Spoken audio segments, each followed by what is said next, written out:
Super Smash Bros. Brawl is a fantastic source of quality Nintendo fan service. Some of you know where I'm going with this, and I want to thank you for doing your homework. Deep within the menus upon menus of Brawl's UI, inside of the massive vault, is the Nintendo Chronicle, a list of every game Nintendo has ever published, as of December 2007 of course. It's such a fascinating look at all of the things Nintendo was willing to put their money into, man. You see, people thought that Sora in Smash was such a big deal, but the true historians know that Game & Watch Mickey Mouse is truly what paved the way for this partnership to take place. Don't fool yourself otherwise. You got Popeye on NES, multiple baseball games featuring Ken Griffey Jr., so much so you would practically think he was a Nintendo character. He was on an official Christmas card for crying out loud. The Virtual Boy. But at the bottom of the Game Boy line is where one of my favorite nuggets of Nintendo trivia resides. Hamtaro. In fact, jump over to the GBA and hey, look at that! More Hamtaro. I have just never gotten over this information, man. I get it, you know, licensed properties, they make a lot of money, sure. Nowadays we have the Switch, Nintendo has worked with both Marvel and DC, they clearly don't care.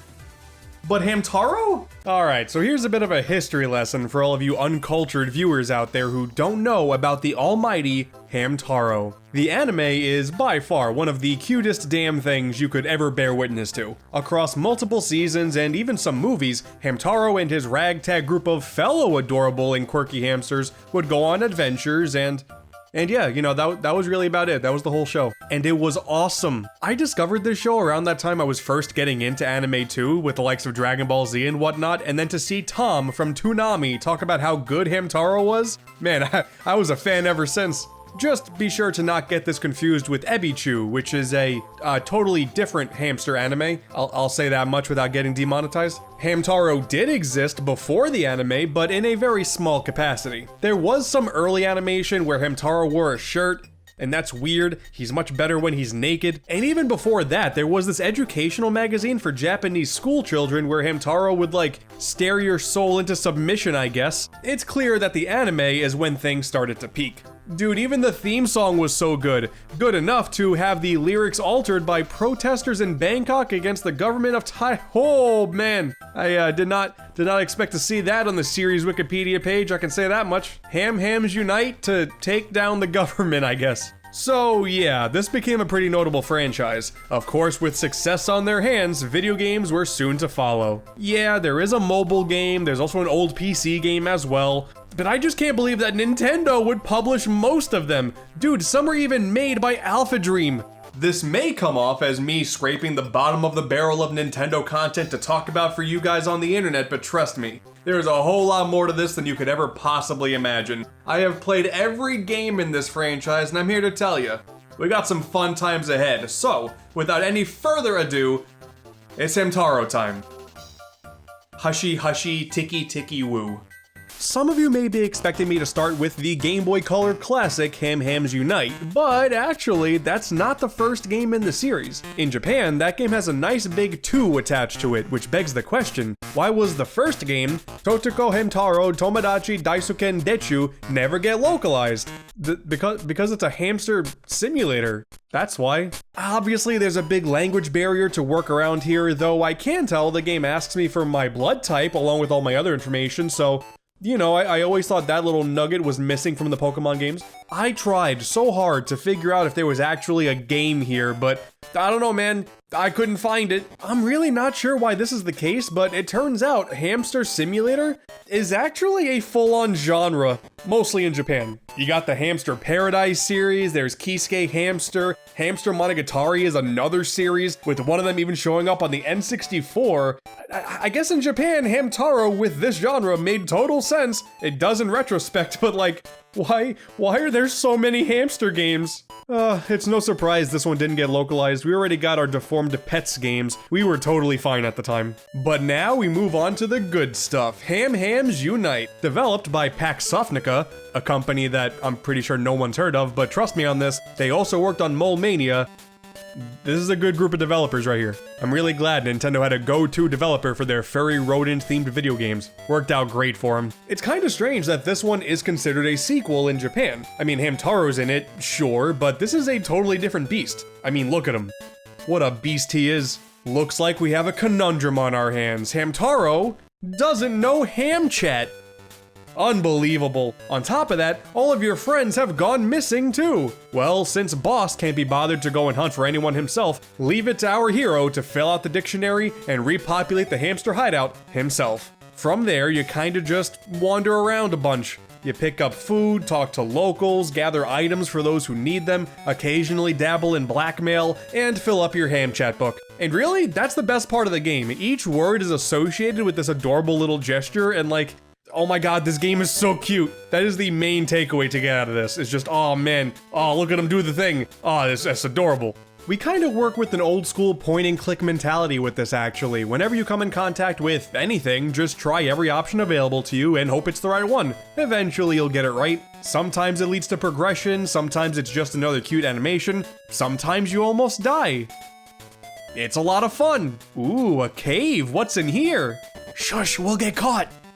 Think I just stumbled across a crime scene. Alright, how do we get the scarf from this bird? Ah. What do you mean peeing didn't work?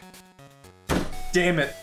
Much love to this salesman too, by the way. He just begs you to buy whatever he's trying to peddle at the moment and does so with this really catchy song playing in the background. I love it. It's my favorite part of the game. Okay, wait, no, I lied. My actual favorite part of the game has to be pretty late into the adventure, where you basically kill a man, he screams for his life on the way down, and Hamtaro goes, oh yeah, you know, let's put that scream in the dictionary. Oh my god. You see, that's the thing with these games now. They are oddly compelling. You may think it's just a kid's game, you give it to little Jimmy or Sarah, it'll shut them up for a while, but no, not at all. Hamtaro has a body count now. Bringing all of your ham friends back to the hideout is only part of the journey. You do so, get to see a sick party take place, but the adventure truly isn't over until you fill up that dictionary. It isn't until you hit boss with that ham tast when you're all filled up, and then he gives you the final word, Great Chew, the book cover changes. Oh, and that's it now. Ah, oh, damn, you know what? That's pretty anticlimactic, I'm not gonna lie. Where's my gripping narrative, game? Well, considering how all over the place the Game Boy Color exclusive lineup was, I guess, by default, that makes this one of the best Nintendo exclusives on the console, so, hey, congrats are in order, my ham friend. Good job. Maybe the sequel is even better. Ham Heartbreak for the Game Boy Advance. Enter player name, huh? Bijou is playable in this one too. Interesting.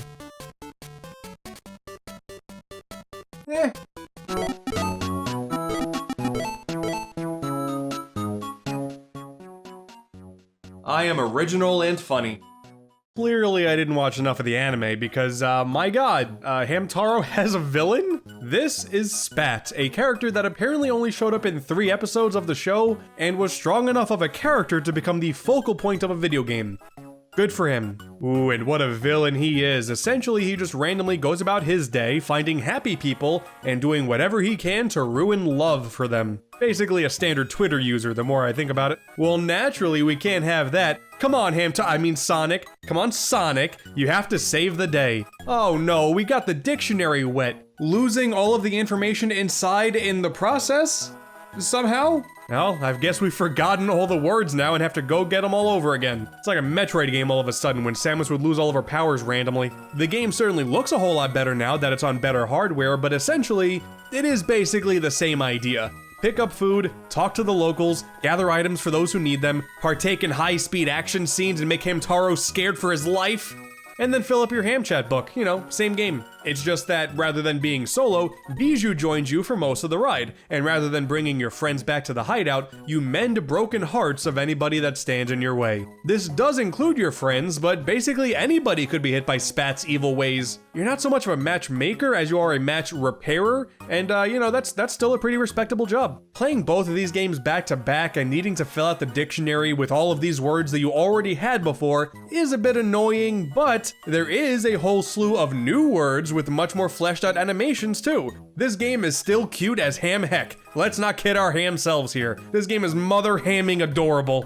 Big fan of Liberty, where they just randomly pull out a Statue of Liberty cosplay. Amazing. They look fabulous. There's Bloat Tea, which introduces inflation to the franchise.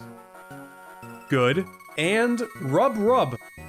You're free to insinuate anything you want about this in the comments below. It's not all the same game though, there is definitely a lot more done here to spice things up from time to time. Many of the tasks that you have to accomplish are more dynamic than before, when they were just mostly static. There's a volleyball segment, a dancing minigame where you plan out your entire routine to get graded on. There's like a genuine boss fight, like, what?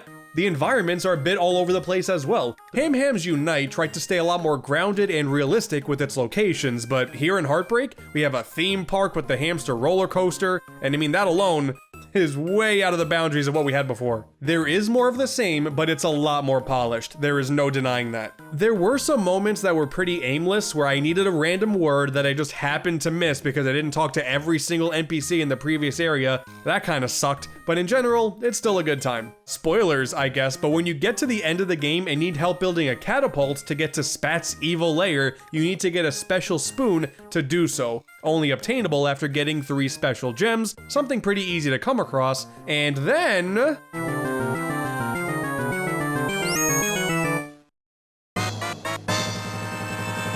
Oh, Ganon's not gonna see this coming, I tell you what. And by far, my favorite part of the game, it's technically not even a part of the game, it's stuff that was taken out, but the code is still there, and this is amazing. Partway into the game, there's this segment where our heroes go on a boat trip to a different area, and in the final product, the game just cuts from one area to the next after getting onto the boat, and it's fine, you don't really think much about it. Well, initially, there was going to be a cutscene referencing one of the iconic moments from the Titanic. This is real, and there was going to be a rendition of My Heart Will Go On by Celine Dion playing in the background. This is a real thing that almost happened. Okay, so I'm not gonna pretend to be like a Titanic expert or anything like that, but I think this implies that Hamtaro dies. Ham Heartbreak really has no right to be as enjoyable as it is. I'm starting to understand why Nintendo put so much money into this franchise. Ham's Unite was a nice, charming, fun adventure, and this is just way better. It can only go up from here, I guess. Things are about to get even crazier. Next up, the, sort of the end of the Hamtaro adventure game trilogy. Here we have Rainbow Rescue, releasing in Japan, Europe, and not America for some reason. Not sure why that happened. But the craziest part of all, this was developed by Alpha Dream, the team that brought us Mario and Luigi and Tomato Adventure. Yes, Hamtaro Rainbow Rescue is also their baby. Okay, well, I guess it was time for someone new to give these hamsters a shot. I can't believe it. Oh no, you guys, it looks like the Rainbow Prince bow has fallen. That's not good. Apparently, this being is able to make rainbows with his umbrella. That's pretty cool, but it's lost its power after losing its colors. Oh darn. Well, alright, simple enough I guess. Go with your friends and scavenge the land for items that have the core colors that you need and save the day. But you know, first things first here, we gotta partake in a little bit of coloring. You're gonna give me a coloring book as soon as the game starts. Of course I'm gonna take advantage of it. There you go. Sonic the Hamster.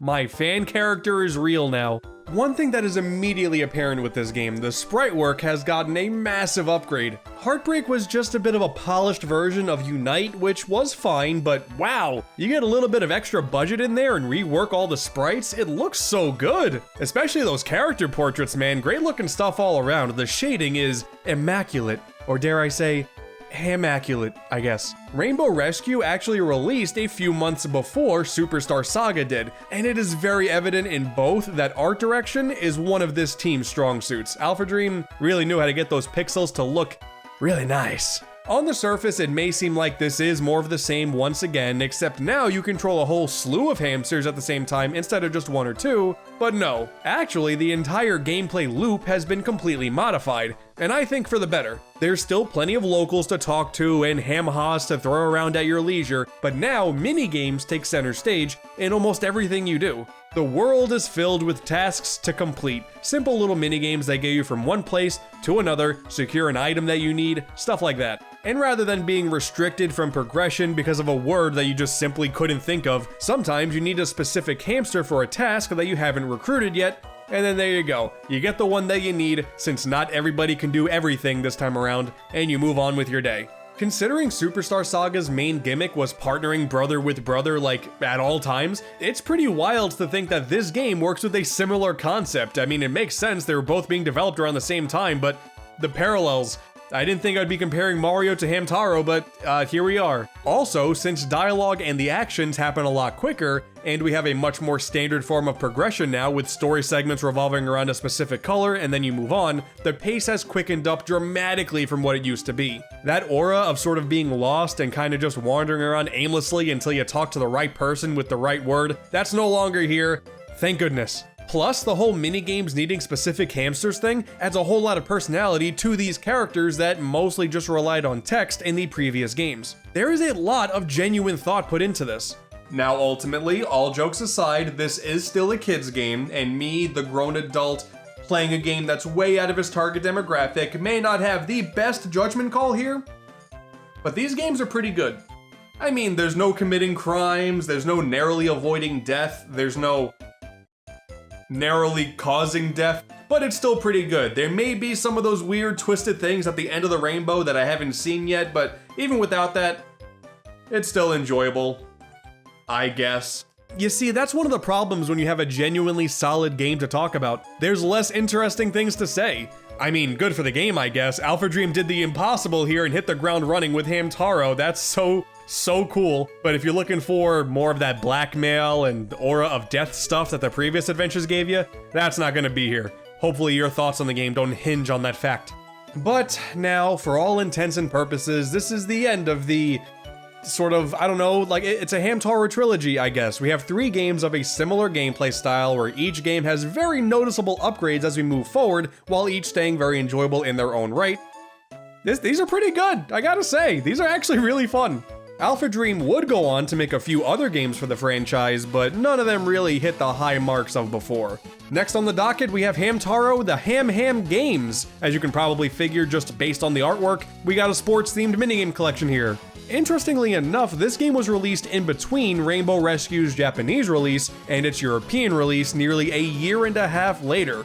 Why the long delay, you might ask?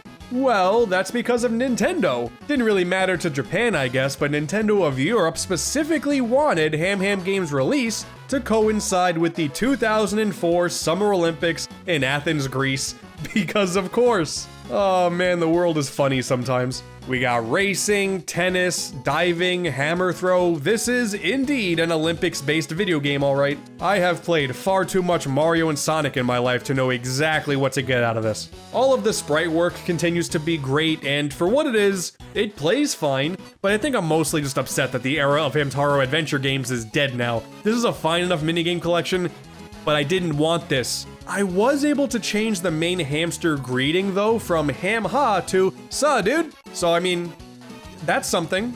And then we can jump to the DS and, well, unfortunately things don't really get any better. There's a quiz game that didn't release outside of Japan, so that's a total bust. And then there's a game that did get localized. Hi Hamtaro, Ham Challenge. It's another minigame collection, but catered for a much tinier child demographic. It's pretty brain dead, honestly. The previous minigame collections were like kind of Mario Party themed. They were easy, but you still had to put some thought into it. Here, nah, these are for children still trying to develop their basic motor skills.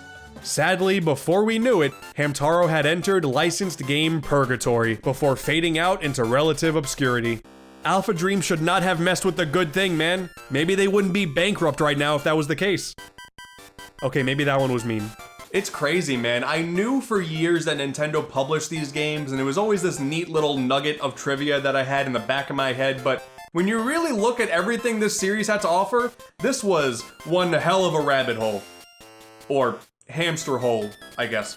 The Mario and Luigi developers were involved. One of the games was tied to the Olympics. There's the Cut Titanic scene. That is fantastic stuff. At the end of the day, what I'm calling the Hamtaro Adventure Trilogy offered plenty of entertainment for the hours I put into it. The other games, not as good, but it made that Adventure Trilogy all that sweeter. So that's really cool, and I definitely recommend you check them out, especially if you like cute things like this thing. And really, when you really see just how many of these games released and Nintendo made sure they were exclusive, they put money behind this franchise, it just begs the question, why did Hamtaro not get into Smash but Sora did? That's all I have to say. I'll leave you with that. Bye-bye. SpongeBob SquarePants is just as much of a video game character as any other, but obviously in this instance there is a huge cartoon legacy behind him, and some of the newer stuff, but specifically the older stuff, some of the first few seasons in their entirety, still hilarious. You know, I'm pretty confident that the number 25 is ruined for me. There's no saving it. For the rest of my life, it's gonna be the funniest thing because it's more funny than 24. That's it. That's all I need to know. When looking back at gaming history, whenever a cartoon entered the world of video games, you would see 1 or 2 titles release, and then everybody would move on, pretending like it didn't happen, and that franchise would never get a game again. Yo listen, Ed, Edd n Eddy The Misadventures is jank as all hell, and I love it as a result, but you are not gonna hear me beg for a sequel, I will tell you that much. SpongeBob is different though, because that show had such massive success. This may come off as a bit of a surprise, but there's a lot of video games based on the world of Bikini Bottom. This doesn't even come close to all of them. Oh, what's that? You're working on a pretty garbage 2D platformer on the Game Boy Color? Throw SpongeBob in there. We got nothing else going on. When the year 2003 came around, we were on the cusp of a paradigm shift. Revenge of the Flying Dutchman already existed, and reception was expected. But now we bring in Heavy Iron Studios, a relatively unknown developer at the time, to helm the next main console title, Battle for Bikini Bottom. Now obviously, this game specifically got the remake treatment despite there being like a dozen other games to choose from, so this one must be pretty good, right? Well, whether or not you're interested in Rehydrated, I think it's important to take a look at the original game here, for not only being a licensed game that's actually worth a damn, but also for being a collectathon platformer that came out in an age where that genre was slowly going out of style. Oh, but what about Battle for Bikini Bottom on PC? Yeah, no, I don't think so. But what about Battle for Bikini Bottom on GBA? Yeah, okay, I'm gonna pass on that one too. We're gonna stick to the pure console experience on this journey. We have a pretty easy to understand plotline to get this adventure going as well. Plankton's robots are going out on a rampage across Bikini Bottom. Go stop them. That's it. That's all we got. Oh, and golden spatulas are the key to saving the day, because of course they are. Oh, how shellfish of you!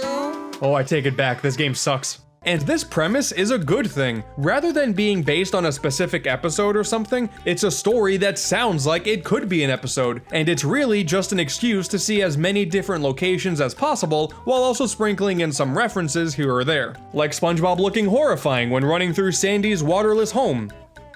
Good times. It's really nice to be exploring this world and controlling these characters without feeling like I'm playing through a plot that I've already experienced before. And speaking of those different locations, they are definitely a huge source of fan service to fans of old school SpongeBob. You start off running through jellyfish fields to encounter King Jellyfish. You run around every inch of the beach at Goo Lagoon. You get to mess around with the inner mechanics of the Mermalayer. That in particular was pretty awesome, even if this ball rolling puzzle made me want to rip my hair out. That wasn't fun. And the final level, SpongeBob's Dream, is more or less a series of floating platforms surrounded by cool imagery. It's really neat.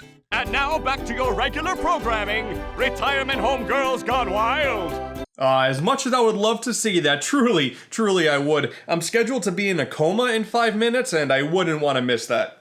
But let's be honest, the fan service is the easy part. Like, have you ever seen the show before? Cool, here's SpongeBob missing the bus out of Rock Bottom. That'll be $50. Oh hey, Caveman SpongeBob. The developers predicted a meme all those years beforehand. That's pretty impressive. When it comes to satisfying fans of the franchise, the only part that was kinda weird is Mr. Krabs' voice. But more importantly, in this instance, is wrapping that fan service in a fun game. And yeah, they nailed it. So at its core, we have a pretty standard collectathon here. Every level has 8 golden spatulas to obtain, socks from Patrick's collection that he lost somehow, which can be traded back to him to get even more spatulas, and all the money you collect can be used to get spatulas as well, but this time you trade to Mr. Krabs instead. That just makes sense. Maybe use that money to get a brand new mattress there, Krabs. Criminy Jim, my man, you look so tired. And you also get a handful of new abilities to help you out on your travels as well, with some of them being the key to a mission that you couldn't do initially in a previous level. This is really checking off all the boxes here. This is, by all accounts, a super solid 3D platformer. We all know play control is at the utmost importance, right? Well, there are 3 different characters to control, each with their own pros and cons. And in a pretty smart move, while you always can play as SpongeBob, whether or not you can change to either Patrick or Sandy is different on a level-by-level basis, which allows for challenges specifically built around their own mechanics. So diversifying the playable roster was handled really well. And thankfully, they all play really well too. Sandy is by far my favorite of the bunch, just because she can use her lasso and swing between these floating symbols of Texas. That's really funny, actually. I'm a big fan of momentum-based platforming, and this here, oh, it feels really good. We also have a handful of sliding segments too, and these are easily my favorite parts of the entire adventure. It is so much fun bobbing and weaving down these trails, trying to discover all the secrets spread throughout them, and getting to the end as fast as possible. It's awesome. And the devs knew it too. There's an entire stage based around it with Sand Mountain. It's so cool. And in between each chunk of 3 levels is a boss fight against a robotic form of one of the playable characters. And like everything else in this game, these showcase a really good use of the character's unique abilities. Each one is a multi-staged fight, and each stage within that fight usually has you control a new character or do something entirely new. These are some high-quality boss fights, not gonna lie. They're not hard, but they're still fun. Oh, and man, did I forget to mention that there are a handful of extra goodies to be found throughout the entire hub world as well? Everything here within Battle for Bikini Bottom is so well constructed. How does that feel, SpongeBob? I think I have fudge in my pants. Alright, this game is disgusting. All that being said though, there are definitely a few little nitpicks that stop this game from being one of the true greats. For example, some of the missions don't feel as polished as they should be, like the aforementioned ball rolling puzzle. That thing really sucks. Like really bad. It takes so long to get the ball from point A to point B, and one slight mistake you gotta do it all over again. It's bad. It's really bad. And as enjoyable as sliding is, one of the challenges is to get to the bottom in a time limit in one go, which is fine, but if you fall off the stage a fair amount in, you pop back up halfway through and the timer is gone, and you can't just restart back to the beginning. So you have to finish that current ride, walk up to the start, and do it all over again. It's a very odd oversight, especially since this one in particular is incredibly easy to fall off the stage. This one took me a good dozen tries to get right. And then we have the entirety of Kelp Forest, my least favorite level in the game. Visually, it's bland. Design-wise, there's a lot of going back and forth if you try to go for everything. It is unquestionably the low point of the adventure. The enemy types could also use a bit of extra variety. You see the same small handful of enemies from start to finish. It's not a huge deal, but it does make things less interesting from a visual perspective, especially since each level themselves is very visually distinct from each other. And I mean, you can honestly argue that graphically this game has its quirks too. Mouth movements are far from good, but I'll still give this game the benefit of the doubt, being an early 2000s licensed game. And on top of all that, the completion bonuses are pretty underwhelming as well. Getting every golden spatula nets you a video of all the characters singing the SpongeBob theme. That's it. It's really nothing special at all, but like other games of this genre, it's all about the journey, not so much the destination. And ultimately, it is still a really fun ride. Any slight nitpicking I throw in here is not going to take away from the fact that this game is simply a lot of fun. If you're not a fan of SpongeBob, this is a simple, solid 3D platformer. But if you are a fan, especially of this era of SpongeBob, the best time to play Battle for Bikini Bottom is all the time. And also the final battle, a gauntlet inside of a giant robotic SpongeBob, is really cool, so who am I to complain, really?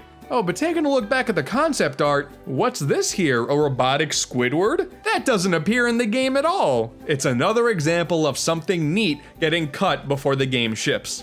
Well, until Rehydrated promised to bring that fight back, as well as other cut content, and even a multiplayer horde mode. Battle for Bikini Bottom on GameCube, PS2, and Xbox, a whole lot of fun. But the way Rehydrated is looking, I'm ready.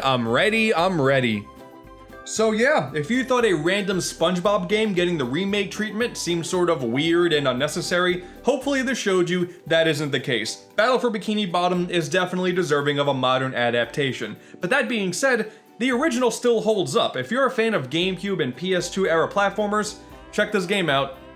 It'll be worth your time.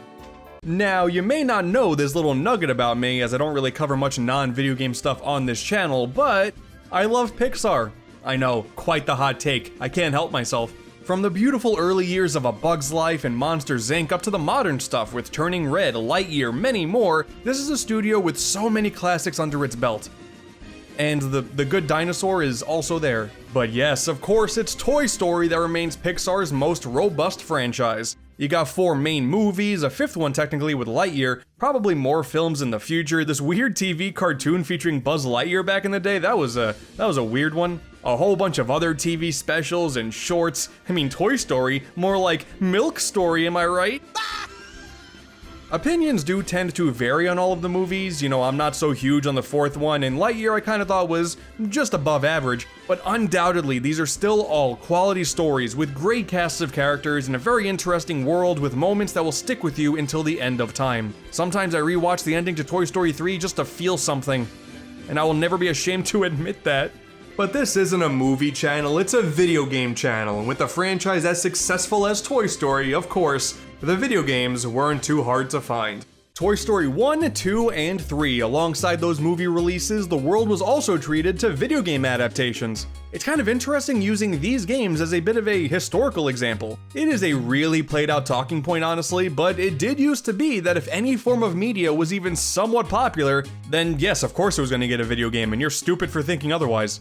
Naturally, Home Improvement was going to get a release on the Super Nintendo. I'm waiting for it to show up on the Nintendo Switch Online app so that service can finally be considered good, and we can maybe get a sequel one day. And I don't know, maybe it was just me, but I used to think the N64 Army Men games were associated with the movie franchise too. They were primary characters in the movies, right? So like, what better way to introduce kids to the concept of war than with these little guys? Makes sense to me. Toy Story 4 and Lightyear though, yeah, nothing. Even though those stories can easily be adapted just as well as the others, if not more so, and could have been a good use of the continuing showcase of generational improvements for these consoles as we got newer and more powerful technology. Instead, in more recent years, the franchise has been used in more of a broad sense. Toy Story would show up in a few Disney-themed Kinect games on Xbox. The characters got figurines in the relatively short-lived Disney Infinity series. Of course, there's the Toy Box world in Kingdom Hearts 3 that throws you into a random mall instead of Al's Toy Barn, and yes, I am still bitter about that,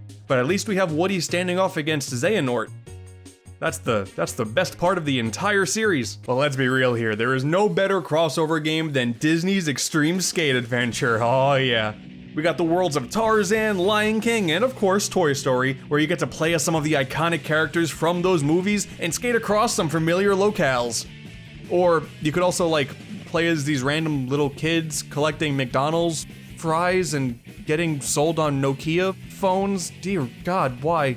It's a pretty bare bones Tony Hawk's Pro Skater-like experience, but considering this is all on the same engine, it does feel really good to play. Sticking to the main topic here, we have Andy's Room, Pizza Planet, and Zurg's World to explore, and it is simply fun watching Buzz pull off all of these sick tricks that we have zero reason to believe he can actually do. It's probably one of the Buzz clones from Toy Story 2, that's the canon I'm going with. And doing all of this with Grow Up by Simple Plan playing in the background on loop ad nauseum, that was the only song I wanted to play back in the day. This game was built for a very specific demographic, and damn it, I love it as a result. Just the whole idea of having a wacky crossover is one of my favorite concepts in gaming anyway, and then having a skating game on top of that, yeah, perfect stuff. One of the problems with this game though is that you can't play as characters in anything but the worlds they're from. Like, you can't bring Toy Story characters into the worlds of Tarzan or Lion King, and that's a big shame. So, I'm gonna propose this. Let's look at the long game here. Tony Hawk 1 and 2 Remake is a thing now, so fingers crossed that Disney stops being stingy and we get this one remade next. Just use the same engine like you did back in the day. It would be great. Bring back the McDonald's sponsorship even. I don't care.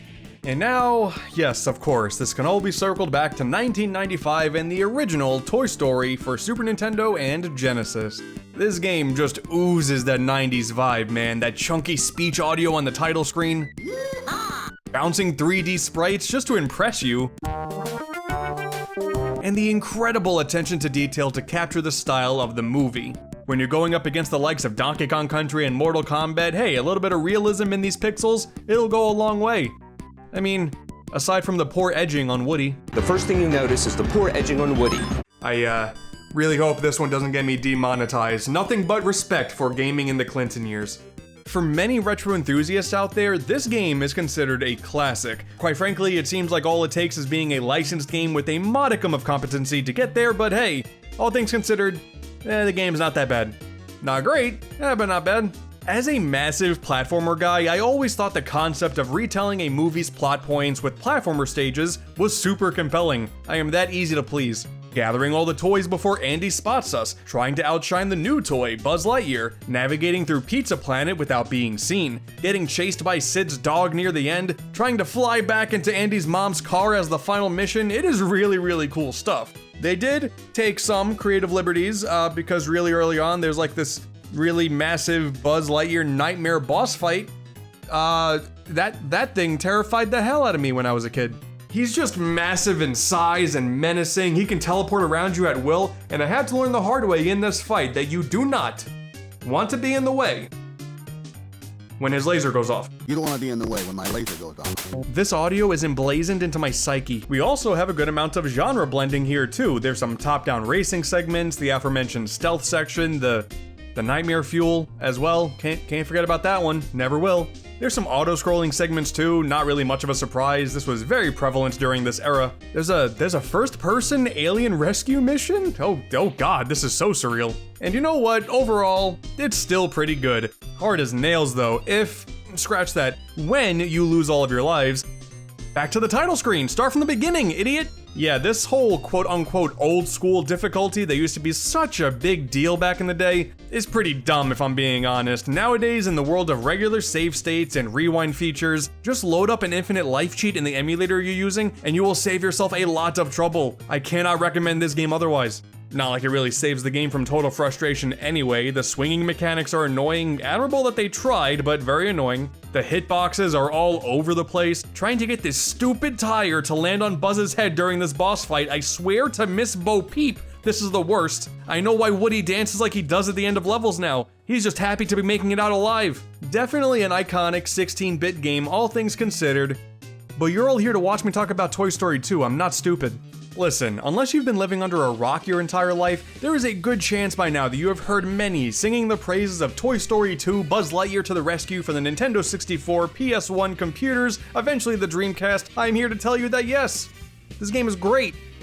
Don't let Buzz's creepy face tell you otherwise. You are a sad, strange little man, and you have my pity. Alright, hear me out here. Toy Story 2 is the primary inspiration behind Metroid Prime. Don't turn the video off just yet, you know I'm right. You can't really ask for anything better, honestly. During the heyday of the early 3D collectathon platformer craze, or dare I say buzz, Traveler's Tales took the plot of the movie, played super loose with the original vision of going all over the place in order to rescue Woody from Large Al, and simply gave us a great set of worlds with multiple things to do, plenty of things to collect, and controls that actually really hold up. You would think that this would be an instance of things feeling kinda dated here, especially since it's a licensed game on top of all that, but no. This game rules, even today. And when I mean they were playing very loose with the story here, quite frankly, the movie this is based on is a total afterthought. You got these cute little segments from the movie that are just thrown in here in between levels in all of their glorious, crusty PS1 compressed glory, but really, it's all pretty irrelevant. Most of the game is you blasting enemies with your laser. Like later on in the game, you interact with Jessie and Bullseye on your quest to save Woody. Something that is legitimately impossible by the movie's plot, let alone the fact that Bullseye is talking to you here. Stupid Pete probably wouldn't have gotten away with anything that he did in the film if that were the case there. It's a talking horse. You're not gonna win. All of your friends are the ones that are halting your progress, since they are mainly the ones that are giving you the tokens that you need. Always knew you couldn't trust Ham. And obviously the fact that every stage has a boss to take down, one of which being a friggin' Zerg kite? Oh goodness, how terrifying. Oh no, poor fake Buzz though. A character that is critical to the plot of the movie, reduced to being stuck in a car in a stupidly simple fight, and then you never see him again. The stupid Zerg kite is more intimidating than fake Buzz here. The game is over 20 years old and I am furious about that. And also, sure, songs like You Got a Friend in Me are certainly classics, I'm not about to talk down on them, but the video game has a better soundtrack than the movie. There, I said it. I always loved really early on in the game, one of the missions is this race against RC, and when you beat it in said race, the dude just loses it and spins around until the end of time. Sore loser much? This is a platformer that just feels really good to play, and all of the challenges that you tackle test your exploration and your mastery of the game's fairly basic mechanics, with just a tiny bit of backtracking after you unlock some add-ons in later levels. Aside from that backtracking, the pacing is damn near perfect. Each of the stages also feature very similar challenges, bringing coins to Ham, finding 5 lost items, competing in a race, solving some sort of puzzle, and taking down a boss. Variety isn't Toy Story 2's strong suit, but for a 15-stage ride over a few hours, each of said stages being fairly distinct from one another, you really can't go wrong here. Everyone says this is the golden era of collectathon 3D platformers, right? This game deserves to be in that conversation. Oh man, except for that weird alleyway goo boss though. That thing used to freak me out when I was really young. Between that and the Nightmare Buzz boss fight, man, I saw a lot as a kid that I am not happy that I have, like, basically trauma over. Are there still some issues? Of course. What 3D platformer of this era doesn't? But come on now, if SpongeBob Battle for Bikini Bottom can get the remake treatment, I don't see why this can't too. Toy Story 2 repackaged, exclusive to PS5, you can have that idea for free. And while we're at it, you know what? Do A Bug's Life 2. That game was made by the same developers, so it is just as much quality. It is so much fun, and actually pretty impressive just how many Disney games from this era are still really fun. A Bug's Life reseeded. I am just filled with good ideas today. I'm sure Mr. Disney would be proud. But now I want to take a bit of a detour. Before moving on to Toy Story 3, it's time to talk about an actually competent spin-off that came out not too long after Toy Story 2. Toy Story Racer. While this did release after the second movie, it actually features nothing from that movie. It's just based on Toy Story 1, which means this is a promotional piece for the franchise as a whole, rather than any specific thing. And that's kind of strange, actually. I kind of like that. You never see that happen. And even crazier than that, yeah, this game is pretty good. Don't let those mind-rotting faces steer you wrong. You get it? Steer. It's a racing game. Now you would probably assume that this would be a by-the-books Mario Kart clone, but that is actually not the case. As your character of choice, you get to take part in, honestly, just this ridiculous amount of missions. Oh my god, this list is never ending. And by doing missions as a specific character, you'll receive stars that will unlock more missions for your character as well as other characters. And while racing is the primary component, there's some battle stages too. But where the game really stands out are in the controls. Rather than just accelerating and sticking to the track, you really feel like you have full 360-degree control of your car at all times. And getting to race around familiar areas like Andy's house and somewhat unfamiliar areas like a massive parking lot is just enough to make this still feel like you're in the world of Toy Story. Because otherwise, it doesn't really make a whole lot of sense. I don't really know where in the series timeline it would be beneficial to these characters to get into a car and then want to blow each other up. But if that were to become a movie, I do think I would watch it. It's not a mind-blowing experience, but it is solid enough to where I was compelled to keep doing missions because you never know what you're gonna get next. The only thing that really sucked though is whenever you're tasked with knocking out all of the opponents in a time limit, else you fail and have to start over, and the final racer is always damn near impossible to find, let alone hit. That really sucks. I guess I felt good after I finally got that done, but god, at what cost? Ultimately, a shockingly competent kart racer that manages to do its own thing when they could have easily been just a Mario Kart clone. I love Crash Team Racing to death, but that's got Mario Kart DNA written all over it and you can't tell me otherwise. Man, this has been a pretty surprising romp this far. These Toy Story games have held up surprisingly well. Let's fast forward a few years now. Toy Story 3. You know what?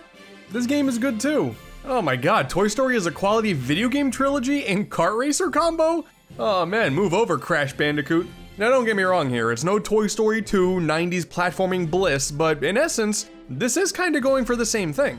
The events of the movie are here, kinda. The story is told in retrospect essentially, whenever you're on the level map, but the locations should be pretty familiar. Like you will eventually visit Sunnyside Daycare and whatnot, but again, it's all played very loose. You got this really neat Woody's Roundup section at the start where you get to ride on Bullseye, save the orphans, and take down the evil Dr. Porkchop.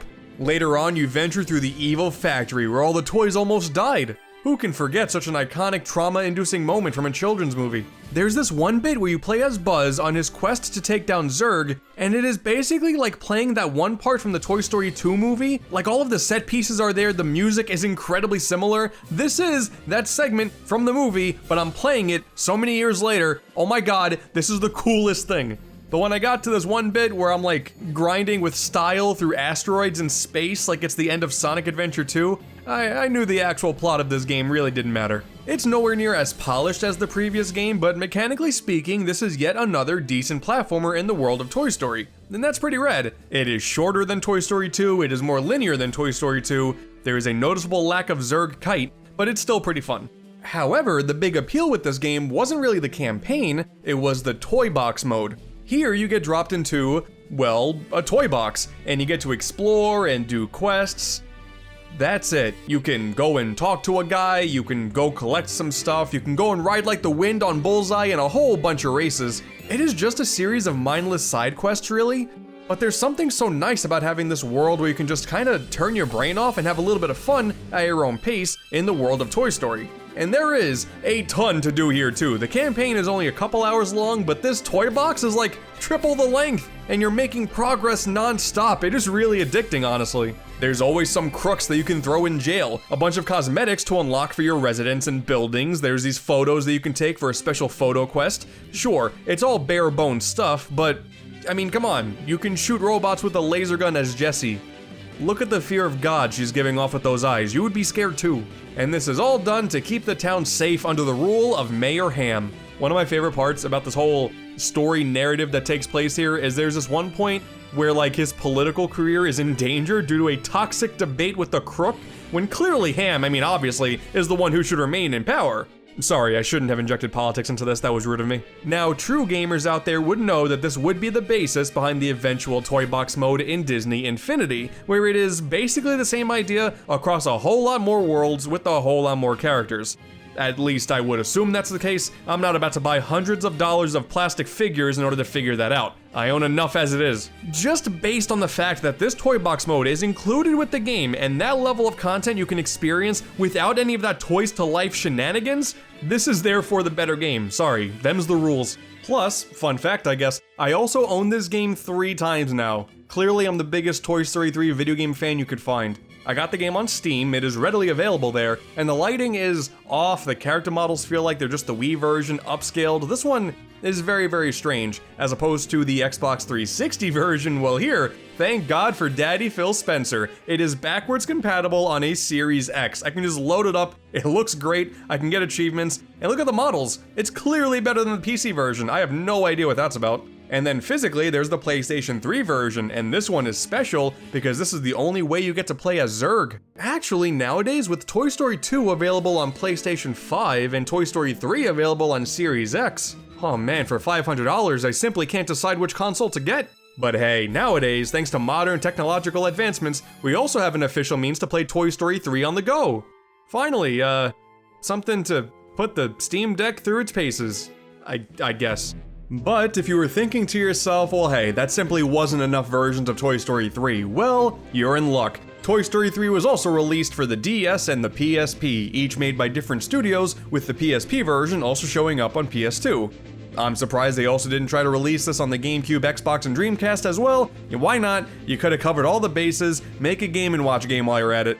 While both games here clearly play differently, they both go through basically the same motions. That Woody's Roundup section at the beginning of the adventure, yep, that's also here on the PSP, but instead of throwing balls, you have a whip as your main attack. So different. And then also on the DS, it's here too, where there's some shoehorned touchscreen shenanigans, because, of course, that's mandated by law, I think. The gameplay is definitely more traditional in the PSP version. The stages are all different, but it's that same level of linearity from the console version, with similarly fine controls. And you get some cute little distractions here or there, like this auto-scrolling bit, which is actually based on the Woody's Roundup TV show from the movie, and that's kinda cute.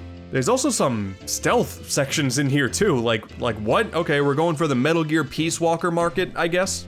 Good stuff. Naturally, you should expect less from the DS version, but it's still a game. Way more handholdy though. You are constantly pushed in the right direction, so it is clear they were aiming for an even younger demographic than usual, but hey, these talking scenes are shockingly well animated, so gotta admire that.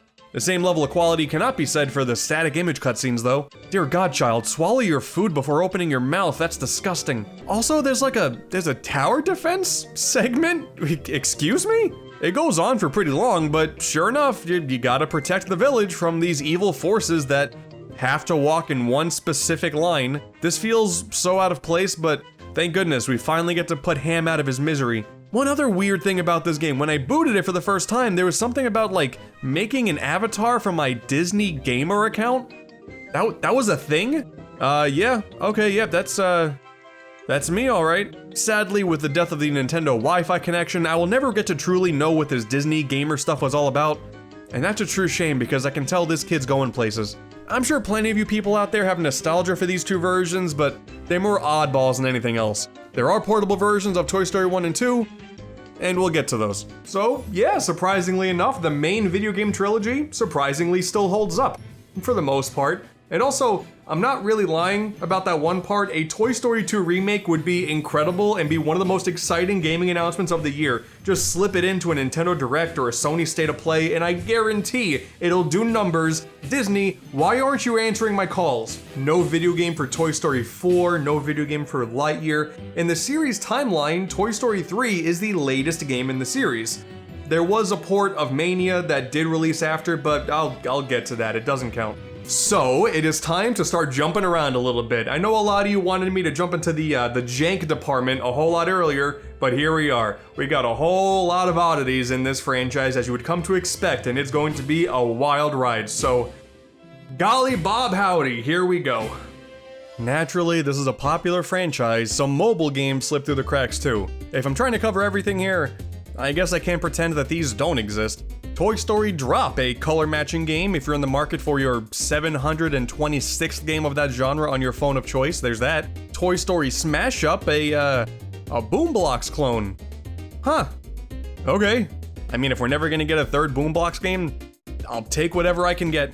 To the shock and awe of absolutely nobody, these mobile games have nothing notable to speak of, but, before you start thinking I'm simply padding out the video here, a mobile game did catch my eye, a much more recent game, Disney Mirrorverse. Conceptually, it does seem kinda neat, all of these Disney worlds coming together with like this grittier art style. It's an incredibly basic RPG / beat 'em up hybrid by the looks of things, but all the characters look great. I love the stylistic switch they were going for here. It makes total sense to use that as opposed to just pulling in the models from the source material.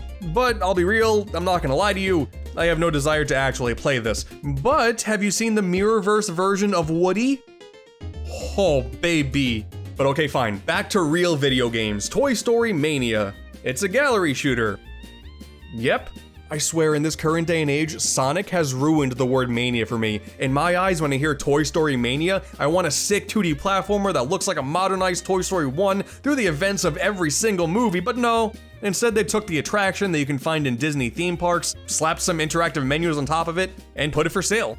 Wow, it's like I'm really at a theme park that I spent far too much money to get into. But I don't have to walk behind people in giant crowds that don't know how to walk in giant crowds, and they walk so slow, I just want to get to the ride. Okay, maybe this video game has its benefits. I will say this much, Toy Story Mania is the perfect Wii game that you will usually find in the bargain bins at Walmart for like 10 plus years because people refuse to buy it. That's this game. Being that this is a gallery shooter, the pointer controls actually make total sense for the Wii, which makes it kinda weird that it's also readily available on Steam too, and the mouse controls really don't feel as good. The resolution is weird in this one too, the sound effects are way too loud and I couldn't make them any lower. Would not recommend. I wouldn't even begin to consider the PS3 and 360 versions with just controller support. That's a big no-no. I feel like I'm already giving this game way more screen time than it actually deserves. I will give them credit, it does seem like the actual ride was translated over as best as it could be to a console, but it's such a weird idea. Oh yeah man, we ported It's a Small World to the Atari Jaguar. Like, cool, I guess. However, this game is notable for being one of the most accessible Toy Story games you could find, funnily enough. It's on Steam, the Wii, PS3, Xbox 360, this one without backwards compatibility support, and I for one am very upset about that, and it can even be found in plug-and-play form. Yeah, you remember plug-and-plays, right? When you would beg for new video games and your parents would come home with one of these instead. It does look like the actual gun from the ride, so that's kinda cool, but if you ever played a plug-and-play before, you know not to really expect much in terms of raw power. This wasn't going to replace your PS2 anytime soon. It's like you're upscaling a Game Boy Color game. There were a few of these plug and plays actually. There's like this motion controlled one with some games like tilting Buzz around on a ball. How exciting. It looks like he's being forced to do this by gunpoint. There's this general Disney one that has an Army Men game that actually kind of looks like the original Genesis game, if you squint a whole lot. And even this coloring book one for the times when an actual coloring book was too expensive, I guess? Hey, in this one you get to color that iconic scene where Buzz was going through a depression phase. This whole thing hits a whole lot different now that I'm older. Toy Story 1 and 2 activity centers. Now these I can get behind. Back in the earlier PC days, these activity centers were this great little extension of the movie's universe by providing a handful of point-and-click games to play through, progressing through a cute minor story while doing so. You get to play a board game against Slinky, a card game against Ham. Oh my god, look at those 3D graphics on this pipe maze, man. Games will never look better than this. These are obviously kids games. These hit the same demographic as products like Toy Story Mania and the plug and plays hit, but these do a much better job immersing you in the worlds that you spent your hard-earned money to immerse yourself into. I was more of a Bugs Life Activity Center kid myself. It's basically all of the same stuff the Toy Story one had, but it also has a full-blown fetch quest, and characters that just stare at you motionless while you figure out what to do next. Oh my god, I take it back. I don't like this at all. This is a horror game now. And it turns out there were a ton of these activity center games too. Oh my god, it was like for every single Disney property back in the day. Why did they stop?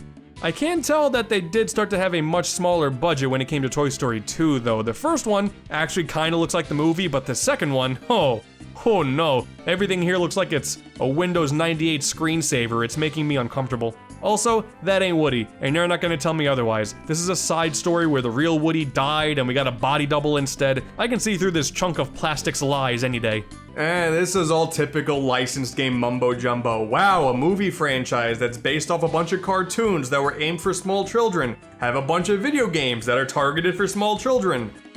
I can't believe it.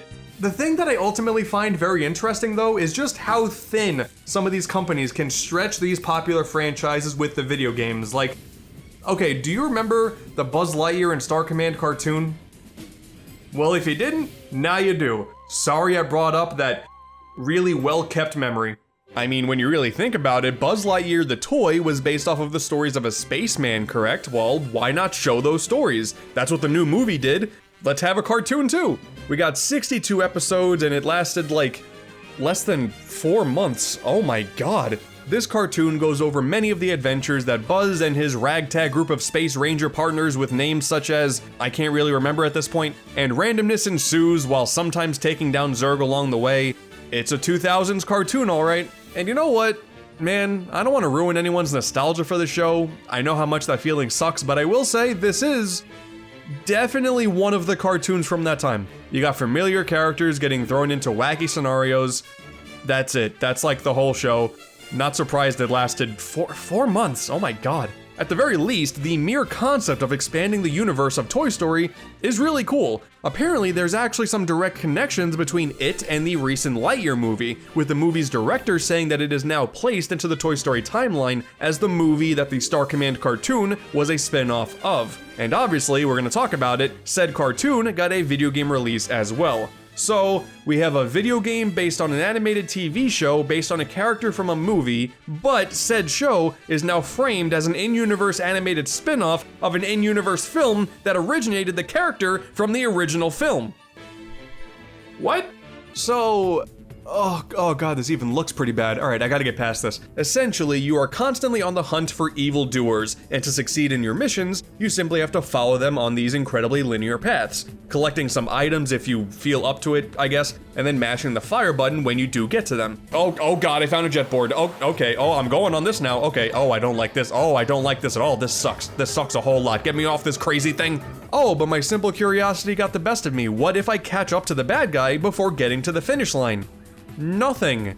You just gotta like keep moving alongside him or in front of him and then he'll catch up to you by the finish. It's weird. This is a weird game. I'm not saying that we needed to follow in the trend of Toy Story 2 with having a full-blown platformer here, but Buzz just feels so bad to control here. You're navigating through chaos until you get to the end and it doesn't feel good. There's no nuance to any of this.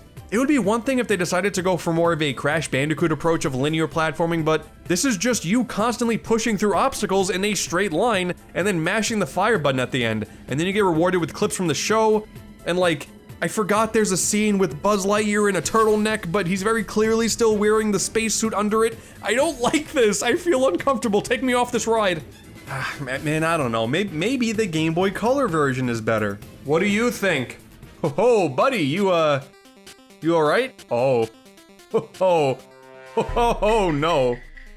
So the gameplay loop is the same here, with you just needing to get to the end, and then you have a shootout with the boss, and you know, that's the nicest thing I have to say about this. Yes, this game does control like garbage. How can you tell? Listen here, okay? At the end of the day, licensed properties that not only have video games, but portable versions of said video games, you know that we were in the making for just some of the greatest stuff you've ever seen in your life. Back when game companies would be like, yeah, of course Toy Story Racer is releasing on both the PS1 and then Game Boy Color, and then not show off the Game Boy Color version ever, and hope that you just buy it anyway because, hey, your kid has a Game Boy Color, right? They will love this one.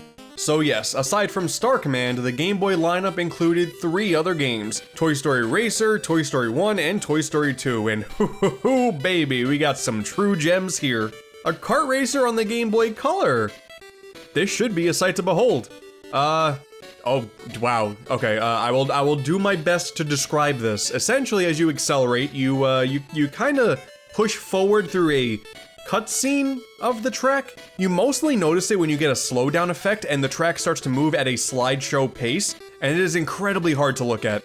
I know, sorry to break the illusion here, the Game Boy Color isn't actually rendering 3-dimensional race tracks on the fly. I don't think that's possible. Resident Evil almost did 3D and then that got scrapped, so it wasn't gonna be Toy Story that was gonna save the day. Visually, it doesn't make it any less impressive, but mechanically, it just doesn't feel all that great. I mean, there's not a whole lot of car races on the Game Boy Color. You're up against the likes of Looney Tunes Racing and Disney Magical Racing Tour, but I guess in that context, this might be the best one. If Mario wasn't gonna have a kart game on the console, then save it for these 90s cartoons, I guess. All I'm saying is we should have this game remastered with proper online play. That way we can cultivate a full-on competitive multiplayer experience with this one. It'll be great, I promise. It probably goes without saying, but we are better off trying to convert a platformer to the Game Boy Color than a racing game, so let's see how Toy Story 2 made the jump to the Game Boy Color instead. Oh my. Oh, I think Buzz has to go to the little toys room. Okay, I have been running around Andy's 25 square mile room here for 10 minutes and I have absolutely no idea what I'm doing. You have access to a delayed jump button, a delayed laser button. What I found out is there's this toy car up on a shelf here, and if I go onto it, then whoa! What happened? I see a coin up here, so very clearly that's where I need to go, but I just can't get it. I'm pressing every stupid button I can, it's not happening. I'm 20 seconds into this game and I already have to look up a video guide. This is pathetic. So apparently you have to like go onto the bed here, and then when you go to jump, Buzz will automatically pop out his wings and then jump on this ball in this specific way. Okay, I'm lost again. Apparently he's supposed to land on the car after this, and that somehow will give you the momentum that you need to proceed. But nothing, I can't replicate that here. And besides, I'm not really liking the vibes this store brand ham knockoff is giving me, so I think I'm gonna move on here. Man, I can't believe that Tier Text Design Studios let me down on this one. Okay, the final game on this list, let's go back to where we started. The original Toy Story, but for the Game Boy. That game was already a 2D platformer. They can't possibly screw this one up as bad as the sequel was. Oh god, it's Tier Text again. Level 1, baby, let's go! I think they just took the console game and threw it in a blender. Why does Andy own a million blocks that all just have the letter B on it? I mean, it is kind of the same as the console versions. The goals do remain the same, so it's kind of interesting in that way. Even if I feel like I'm on something illegal while playing it. Did you think that Woody's little dance when you beat a level was something that was only in the console game? Well, on Game Boy, he doesn't dance, that's true, but my guy just loses it. He wants out of this Game Boy just like I do. It is mostly just the platforming stuff that's here. Sadly, they did not try to convert the first-person level or even the Buzz Lightyear Nightmare Fuel, so maybe this game is better as a result, but man, shrinking everything down to the Game Boy small scale, that Nightmare Fuel would have been amazing to see. I guess I'll just fantasize about it instead. Tier text certainly tried here, a direct conversion for the first game, something brand new for the second. I mean, both deserve to go into that fire the toys almost fell into in the third movie, but hey, A for effort, right?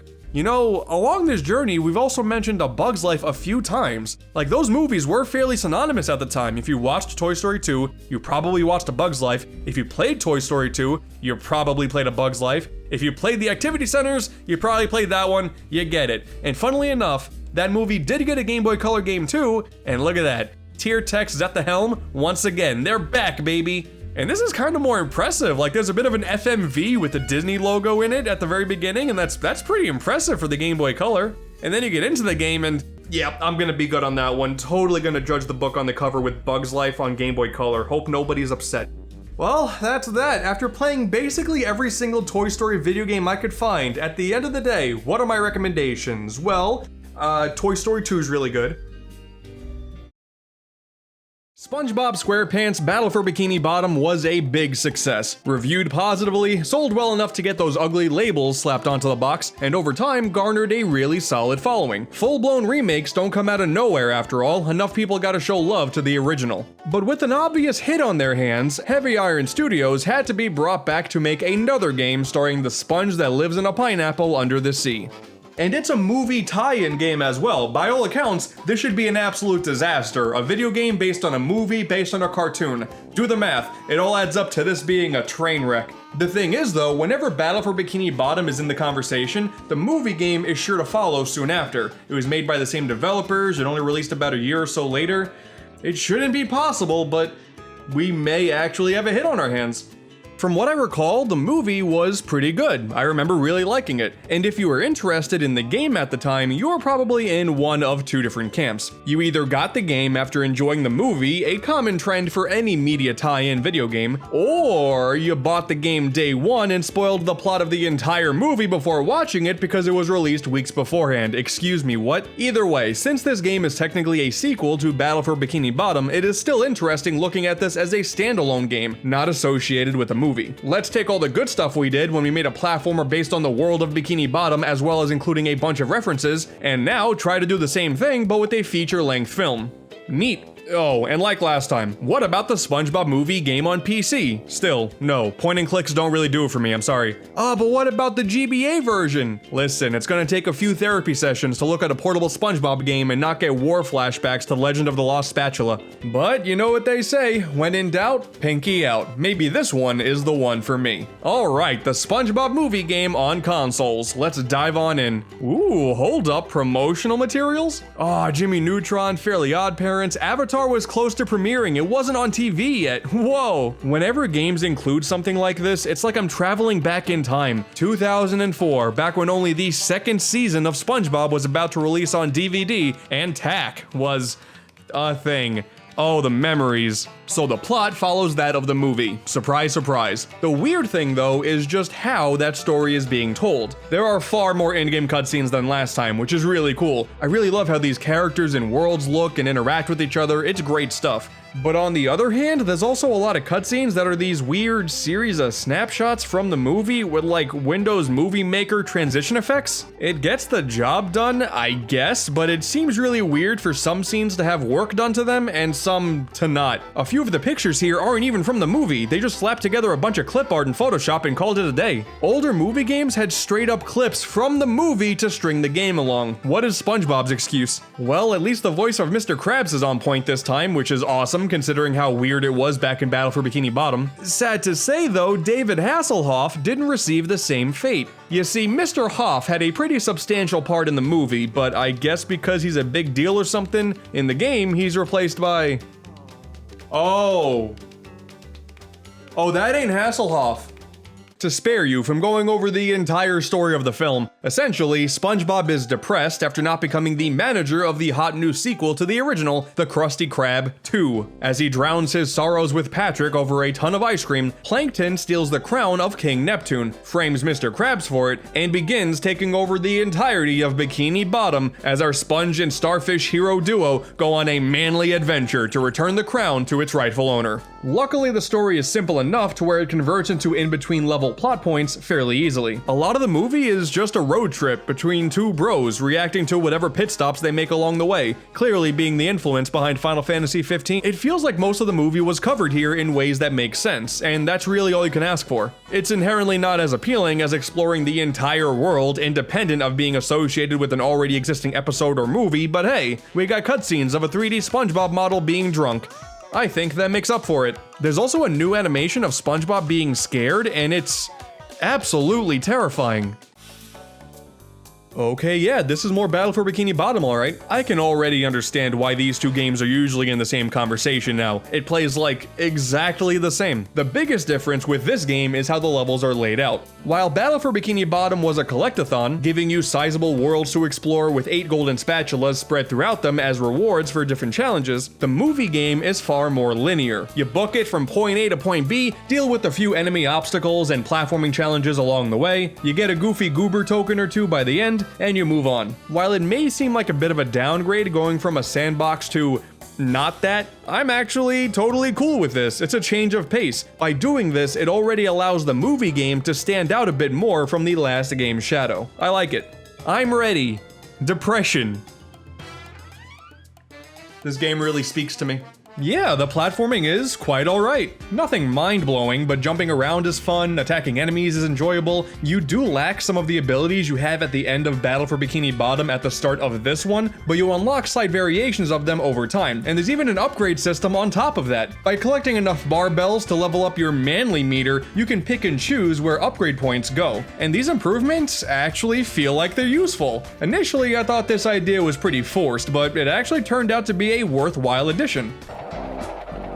Oh boy, look at my man go. If anything comes off as a downgrade though, it's that you can only play as Dirty Dan and Pinhead Larry, as opposed to having Sandy as an option as well. It makes sense, she didn't have that strong of a role in the actual movie, but still, she was my favorite in the last game. It's because of the swinging, primarily just that. Luckily, that mechanic is still present, you just use Patrick's tongue on floating ice cubes instead. It feels just as good to use, but I'm gonna miss the conveniently placed floating Texas symbols, not gonna lie. And while this is definitely a more linear experience, exploration is still a thing. Typically, you'll run into a few extra trinkets and unlockables this way, but for the most part, you are always going exactly down the path the game wants you to. The bulk of your options lie in these wide plethora of challenges that end up taking place on these really randomly placed squares conveniently sitting off there to the side. You got Monkey Ball-esque rolling challenges, Mario Sunshine-inspired platforming in weirdly colored voids, enemy gauntlets that can be quite a challenge until the last one where they just troll us with a single jellyfish. That honestly caught me off guard. I felt very weird about that. Going through a series of rings. Who doesn't love a good old-fashioned ring challenge? That would be me. I don't love a good old-fashioned ring challenge. I especially enjoyed jumping around in this one because the background started spinning out of control and it made me almost vomit. So, you know, that was... oh boy, that was fun. And alongside the handful of platforming stages, there are sliding levels as well, reminiscent of the same mechanic from the last game, and driving levels where you control the paddy wagon. All these years later, that name is still amazing. And I actually really like this. There's still a matter of testing your reflexes to get from point A to point B in one piece, so I think they fit.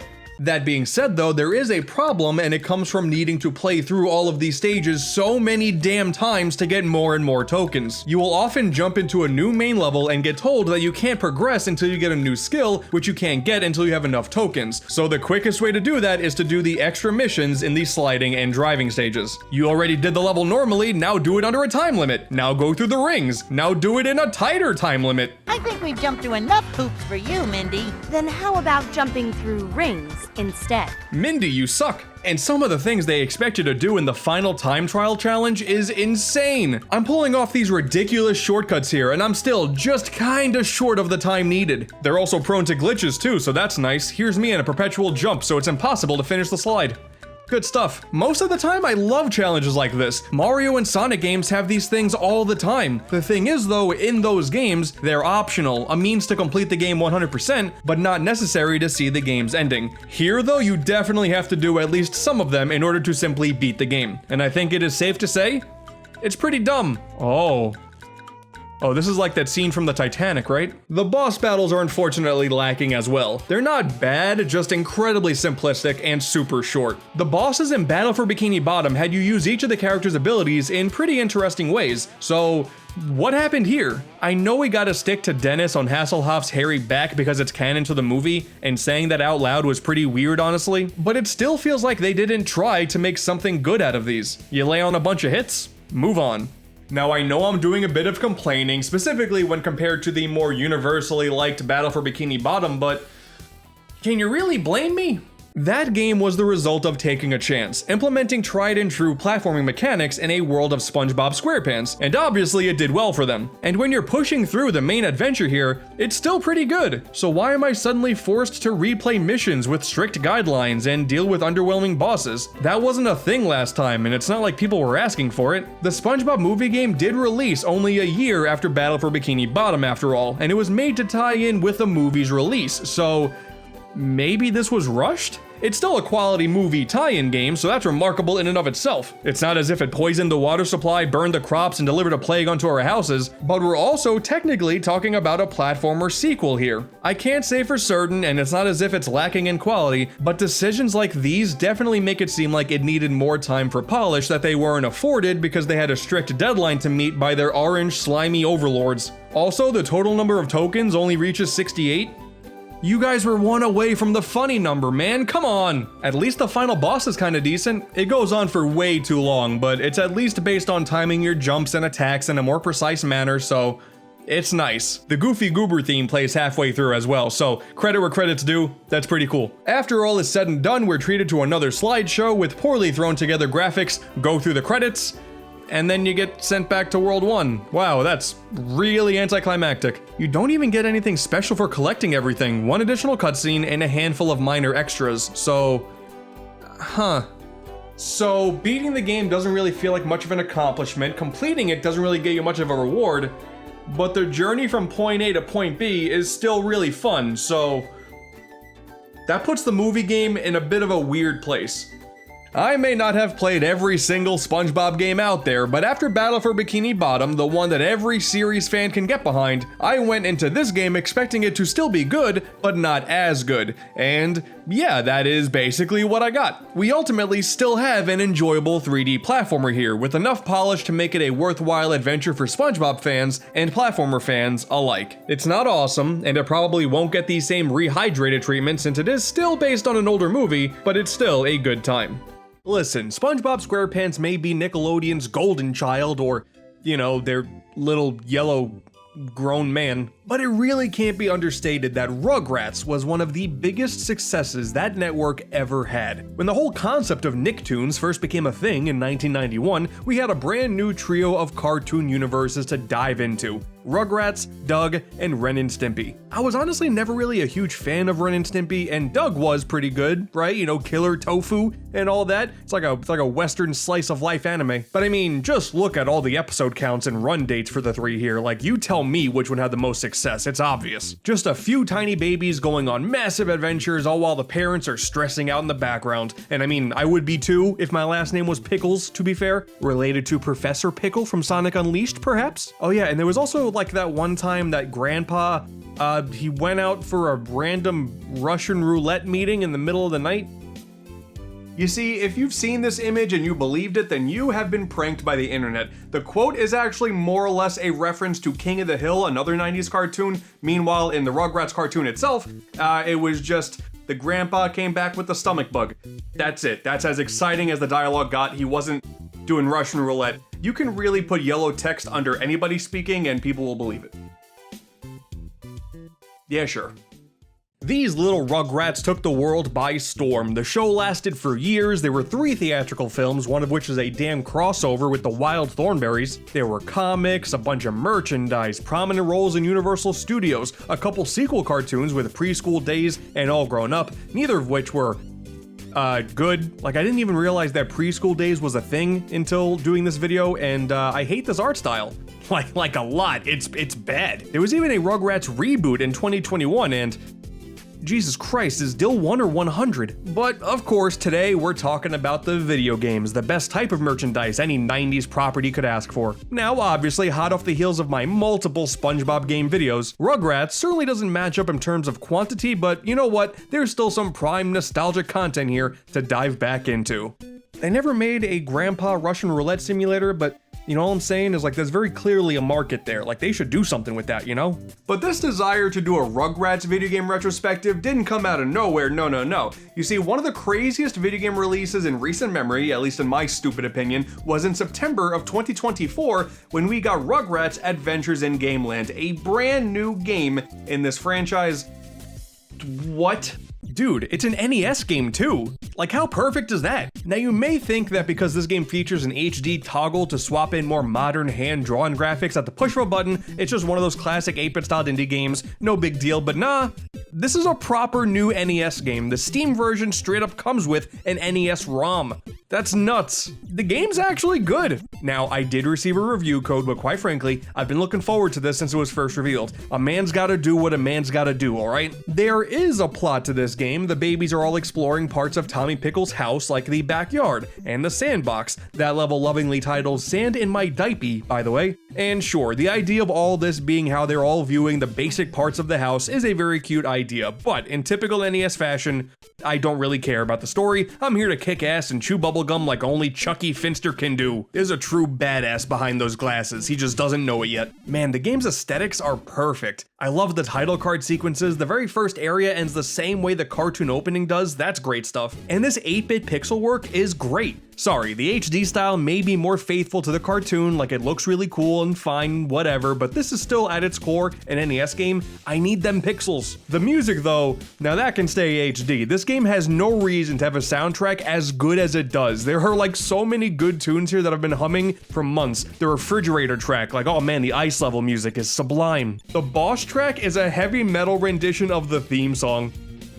This sounds like a friggin' Sonic Final Boss track, what do you mean? When it comes to the gameplay itself, it really makes its inspirations obvious. You got a Mega Man styled level select, Mario 2 styled character select, even down to each baby playing slightly differently, like Lil having the Peach hover jump. We got Chip and Dale styled throwing mechanics, we got a ground pound, which to me just feels like a bit of a heavier DuckTales pogo jump, as well as some more modern ideas like the levels having collectible coins required to complete the entire game. There's co-op if you're into that sort of thing, fine, have at it, and an honestly pretty decent continue system, foregoing the classic NES, oops, game over, start a new game idiot mentality. Glad that's a thing of the past. Dude, they turned the ugly Cynthia doll into the Castlevania Medusa heads. Oh man. Adventures in Gameland really just boils down to being a really fun game, giving a beloved IP the time and energy to make something good rather than simply pumping out something low effort as a show tie-in and nothing more. You love to see it. By no means is it a long game, it's still an NES platformer we're talking about here. Took me about an hour my first time through, no doubt it's way shorter once you actually know what you're doing, but I still gotta commend what the Mix Games accomplished here. This is a perfect love letter to classic Rugrats and Nickelodeon fans. Modern Rugrats fans, if they even exist, I'm pretty sure they're still dealing with that Dill trauma. I really hope this opens the door for more retro revivals. You know, I'm thinking Angry Beavers co-op game next. Ooh, like a Chalk Zone game. That would be kind of sick, actually. Or, you know, they could just keep making SpongeBob games until the sun blows out. Damn it, it never ends for me. Now, it would be one thing if Adventures in Gameland was just this really fun game in its own little bubble, but we all know by now I'm a bit of a psychopath. This led me down a bad rabbit hole to just play every single game that has the Rugrats name attached to it.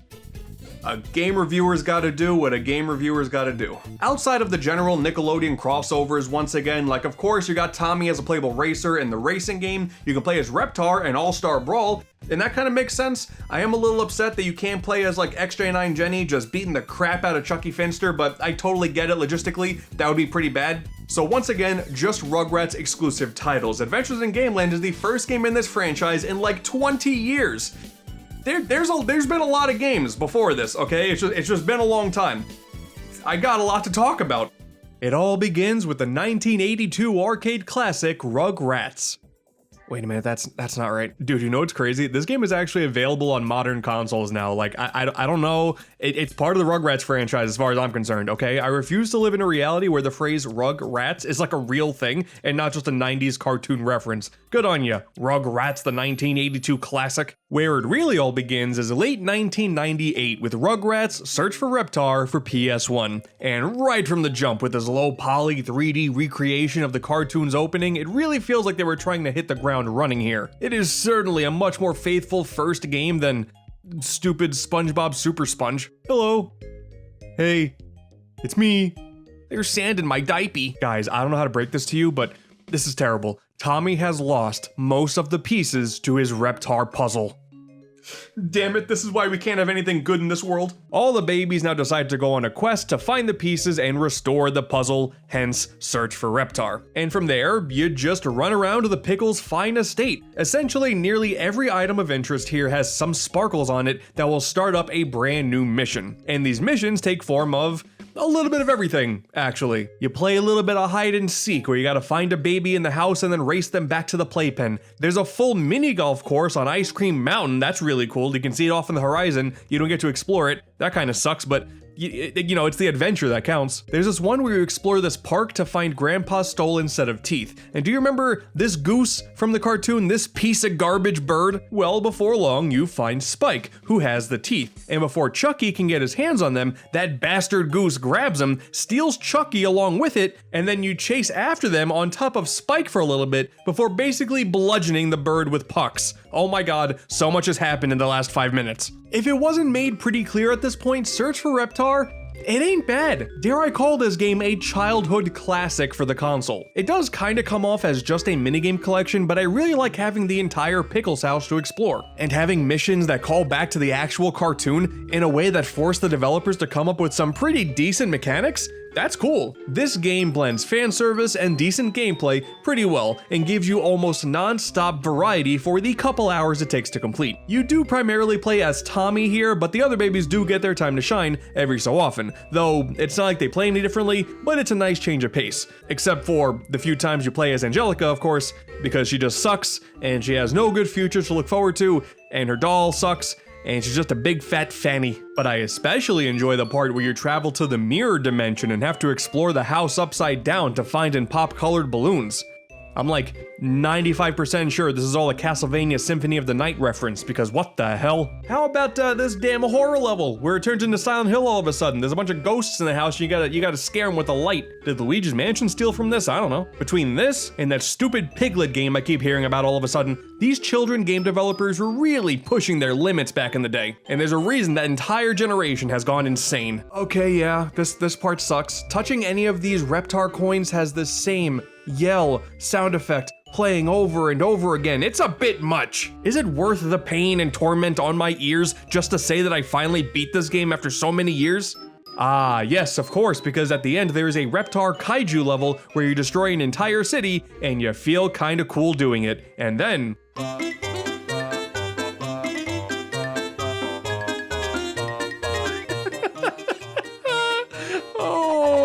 God, okay, this game is awesome. Yeah, you know what? This may be spoilers for the rest of the video, but far and away, Search for Reptar is my favorite Rugrats game, no doubt. Now, this doesn't mean there are no more decent games to talk about, but it's definitely all downhill from here already. One of the nice things about Search for Reptar is that it sort of acts like the first part of a loose trilogy. There are a few loose trilogies in this saga actually, and you gotta forgive me here, I'm making this all up on the fly. I'm just gonna call this one the good 3D Rugrats games trilogy, alright? So we got Search for Reptar, Studio Tour, and Rugrats in Paris. These games often get paired together, so we're gonna talk about them in one big old bunch. But of course, let's start with Studio Tour. Immediately we're greeted to no more babies just popping in. Losing points right out of the gate. On a trip to the movie studio Gigantomungus, the whole gang is here, including Susie making her video game debut, that's cool, and also the part human, part cyborg spider hybrid Dill. Never liked this kid. I'm gonna be real with you, never liked him. Everybody leaves the parents and they don't notice, of course, because they're garbage parents, and Dill gets locked behind a door from the security guard who has lost his keys. He's terrible at his job. Don't trust adults in this universe. With no food, no water, and a steadily draining amount of oxygen, it is a race against time to find all the keys and rescue Dill.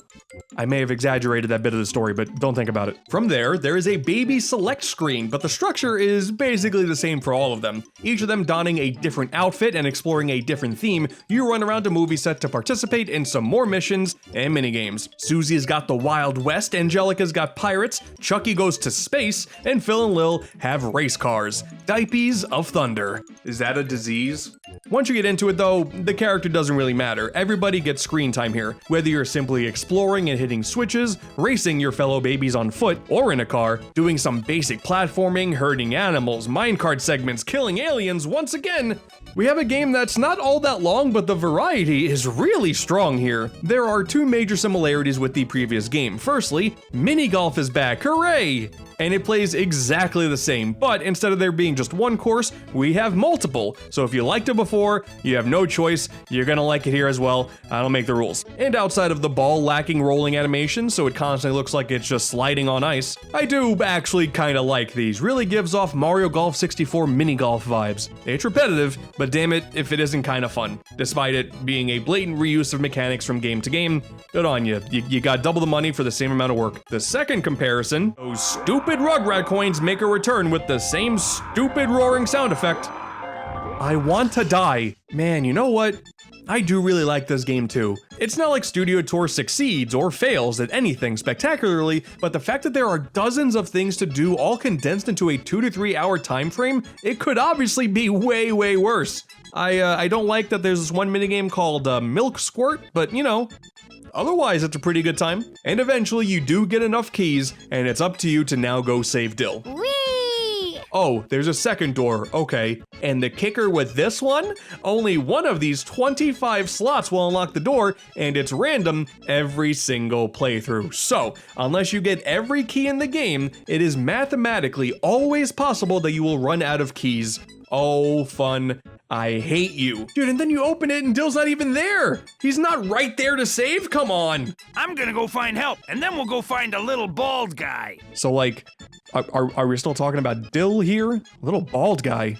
Who says that? I don't like you. Go to jail. On what yet? I don't know, but I feel like there's something there. What ensues after that is one final detective part, a little more collecting, a little more platforming, and then hey, it's Dill. Break time. I haven't had one in like 15 minutes anyway. You are actually the worst. Dill gets taken away again, surprise, surprise. And then, thankfully, there's a Reptar car right there. And then, oh, Reptar here, this is the real Reptar. He's angry now and he's gonna chase you, but thankfully, you know how to drive, I guess. You play a little bit of a Crash Bandicoot segment, picking up your friends along the way, you get Dill back, and the parents are none the wiser. And you know what? For once, Angelica totally telling the truth here about what had happened, and the mom here just won't have it. She just won't believe it, because Angelica's lied so much in the past, why would they believe her now? I mean, she's right, but dude, these parents suck. Oh dear. Classic Lipschitz sensory overload. I feel like you're not allowed to say that. For context, there's a character in the cartoon named this, so that's a reference. You can't demonetize me for that. And that wraps up Rugrats Studio Tour. Not as good as Search for Reptar in my opinion, mostly due to the lack of dancing Reptar on the end. And I think everyone would agree with me on that. Then, as far as Rugrats in Paris, the movie, the game is concerned, the developer is different this time around, but the game does feel like more of the same. You run around to this theme park, you collect a bunch of Reptar tickets that don't yell at you this time, thank Fanny, and you do a bunch of minigames for even more tickets to unlock even more attractions, giving you access to even more minigames, then you get even more tickets, and yes, mini golf is here once again. That is one of the constants in life. There's this one game where Chucky just decides he can kick ass, I guess, against a bunch of sentient wooden soldiers. I mean, I get it, the whole idea, like he's a dream, right? Because like, look at the timer. This is definitely a dream, right? No, this is real. This is real life. Chucky knows how to fight. I had said earlier that I knew Chucky had a bit of fight in him, and this is what I was talking about. Rugrats in Paris is a lot less remarkable than the previous two games, and there's a lot less content too. but it's still fine at best. The atmosphere is actually kind of strong here. When I was younger, there was something about just the calming nature of exploring an abandoned amusement park, free from any danger, and there was a nice round of skee ball to play on the horizon.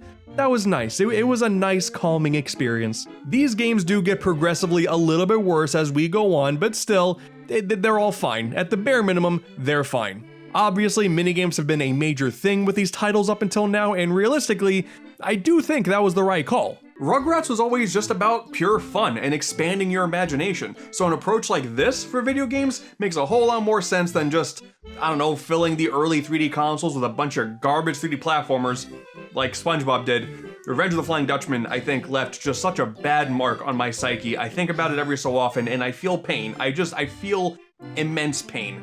So, all things considered, the good Rugrats 3D game trilogy gets a solid B, I would say. As licensed games, they are good. As minigame collections, they're fine. As baby simulators, you're better off with Rugrats than Rayman Brain games. That's my final verdict. And going back, let's just say Adventures in Gameland is an A tier. I think it really nails everything it needs to be a really fun and faithful licensed platformer, which is important because, oof, that certainly ain't the only 2D platformer in the bunch today. For the next group, we're gonna jump to the portables finally, and this actually isn't just a trilogy, it's a quadrilogy of Game Boy games. We got more side-scrollers here, the Rugrats movie, Time Travelers, Rugrats in Paris, and Castle Capers, all from Software Creations, because damn it, say whatever you will, these guys definitely created software. You know how the iconic Rugrats movie started, right? Tommy exploring this underground scientific lab, avoiding electrical currents and evil spiders? Dude, it had me in tears when I watched it for the first time. Oh my god, the drama. I don't know how this makes any sense calling this the Rugrats movie video game, honestly. There are some bits that,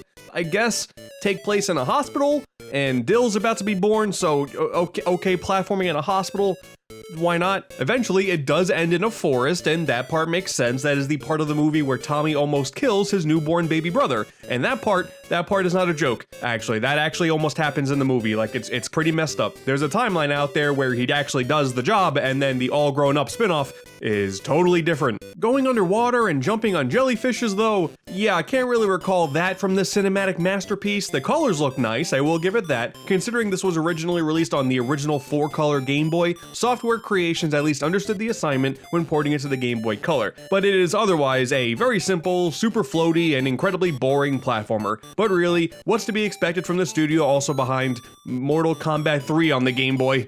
The follow-up, Rugrats Time Travelers, is definitely better, but not by much. For one, a time travel plot for the Rugrats? Hilarious. What's Chucky Finster have to say about World War II? But it's another super basic platformer, this time with a stronger level variety, and that's kinda nice. You know, there's Ancient Egypt, the Wild West, the Lost Kingdom of Atlantis. Sure, again, graphics for Game Boy Color, this is fine, but gameplay-wise, there is nothing for me to latch onto here. There's like an attempt at something interesting here. We got minecart segments. Diddy Kong would be furious, but yeah, this otherwise stays the course the entire game, until the very end when you travel to space and then you explore the moon as Dill, and this is the best part of the game. And if Tommy actually did the job in the first movie, this would have never happened, so I'm glad we're on this timeline. 2 games in, not looking great, maybe Paris will be better. The console game was good after all. It's just more of the same. There are more minigames though, so I guess it's good, but nothing about this feels like the amusement park wonders of the other versions, so... Okay, why is there Booger World? The platforming isn't fun, the minigames are boring, this is another miss, I'm sorry to say. And why is this another movie tie-in that has absolutely nothing to do with the movie? The only thing that's Paris-themed is the title screen. You see some of the babies are wearing berets. Who doesn't love a bit of cultural appropriation in our baby games? Man, I'm getting so tired here. Maybe Software Creations is being stifled by too weak of hardware. The ambitions they have for this franchise are far too grand for the weak and pathetic Game Boy Color to handle. This piece of garbage, this is a baby's toy. Rugrats Castle Capers, now on the Game Boy Advance. And it's one of the best 5 out of 10 video games I've ever played. Aw, finally, dude! Something mediocre at best. If the previous few Rugrats games were some of the platformers of all time, Castle Capers is also one of the platformers of all time. But damn it, you know, the animation is dramatically smoother, the pixel work is dramatically nicer, Kimmy is here now, you know, and all of these things go a long way with what little we've been given so far. It's just man, nothing about any of these games really give off the Rugrats vibes outside of, yes, that is a bald baby you can play as. Chucky is an infant and he's already wearing glasses. How bad is his eyesight? At least the console games really evoke the whole feeling of going on these imagination-based adventures while the parents aren't looking. Unless we get Time Travelers 2 and figure out how Phil and Lil are gonna go back and stop the Lincoln assassination, I would say this was all a lost cause. The software creation side-scroller quadrilogy, it gets a D. You're missing nothing here. Now there are 2 final side-scrollers to talk about here, but they're not necessarily Rugrats. We're gonna talk about All Grown Up for a second. Now, to Nickelodeon's credit, the original TV special, All Growed Up, was a massive success, one of the biggest successes the studio ever had, actually. After years of Rugrats being a smash hit, for the 10-year anniversary, we get to see a bit of them growed up.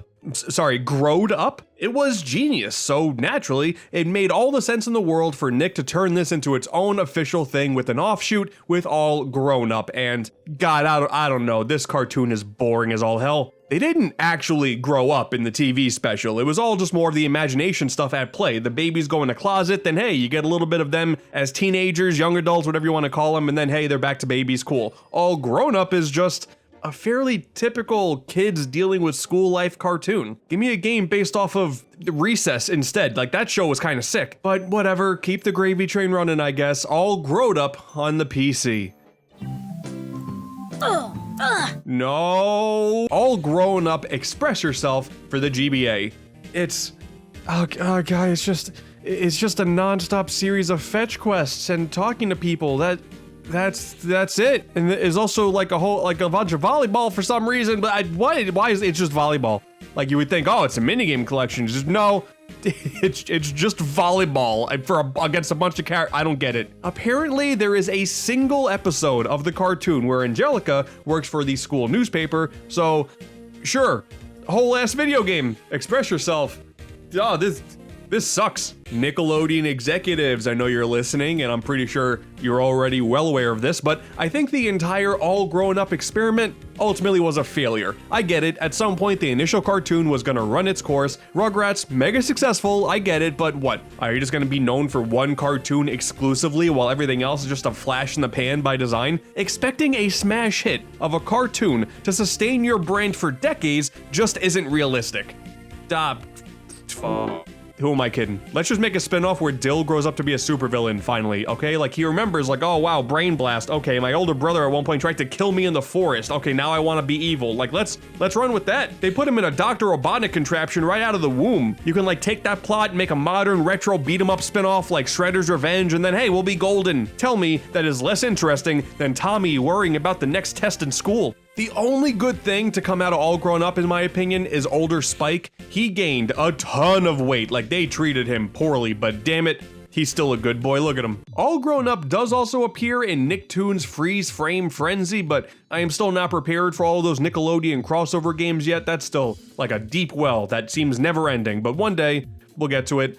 Plus, I found out there's like a boss fight against robotic Helga Pataki in that game, and that makes me very uncomfortable because what the hell? The All Grown Up video game duology, yeah, that's an F. That's an easy F. And if you think I'm over-exaggerating, then fine. You can watch the show for yourself and come up with your own conclusion. May I recommend All Grown Up Volume 1 for Game Boy Advance Video. The video quality matches the quality of the show as a whole, so that's nice. We're about 10 games in now, and I think we can say we've wrapped up all of the substantial Rugrats games, you know, video games that have like a bit of a progression system, and something that would maybe come to mind when you're asked to name a video game that stars the Rugrats, you know, like, that makes sense. And now, for the rest of this video, we're just talking about the scraps, because there's a lot of scraps. It's not like the rest of the video games blessed to be under this franchise are automatically bad, but there is such a lack of cohesion going forward. We really start to tread more towards that typical licensed game slop that you may be more familiar with, especially on PC, the absolute Wild West, where nostalgia likely plays a huge factor into whether or not you like these games. Like Rugrats Adventure Game. This seems nostalgic. It's got a similar concept as Search for Reptar. You just walk around the home and do things. Easy. Really dig this whole behind the shoulder vibes too. Got a whole lot of Resident Evil 4 going on here. I do think this perfectly encapsulates what a Rugrats game could be, and for the following games, not so much. Rugrats Mystery Adventures, a top-down point-and-click filled with wacky scenarios, decent animations, and full voice acting. Rugrats in Paris on PC, a top-down point-and-click filled with wacky scenarios, decent animations, and full voice acting, but now there's more minigames. Cool. See? It's Chucky being a badass again, I'm telling you, this is real to me. Rugrats Go Wild on PC, scenarios, animations, voice acting, yeah, you get it. Nothing whatsoever even comes remotely close to the animations of these SpongeBob PC games. Like, God, those are top tier. Those are some of the greatest things I've ever seen in my entire life. Oh God, and I haven't really even talked about how wild Rugrats Go Wild is yet, have I? Remember the Jimmy Timmy Power Hour? Yeah, it's like that, but not as cool. Sure, I do like the Wild Thornberrys as much as any 90s kid who refuses to let go of the past, but you would barely even realize that they're involved in this movie since the Rugrats got top billing. This is a Rugrats movie through and through. The Wild Thornberrys, they're also there. There was that one episode of the Thornberrys where like the old elephant dies, and that was pretty sad. You see, Eliza Thornberry can talk to animals, and that is a perfect layup for incredibly traumatizing childhood television like this. I'm also convinced that whole talking to animals ability is the only reason why this movie was made, because they got Bruce Willis to voice Spike. What? Oh, and also everybody almost dies at sea.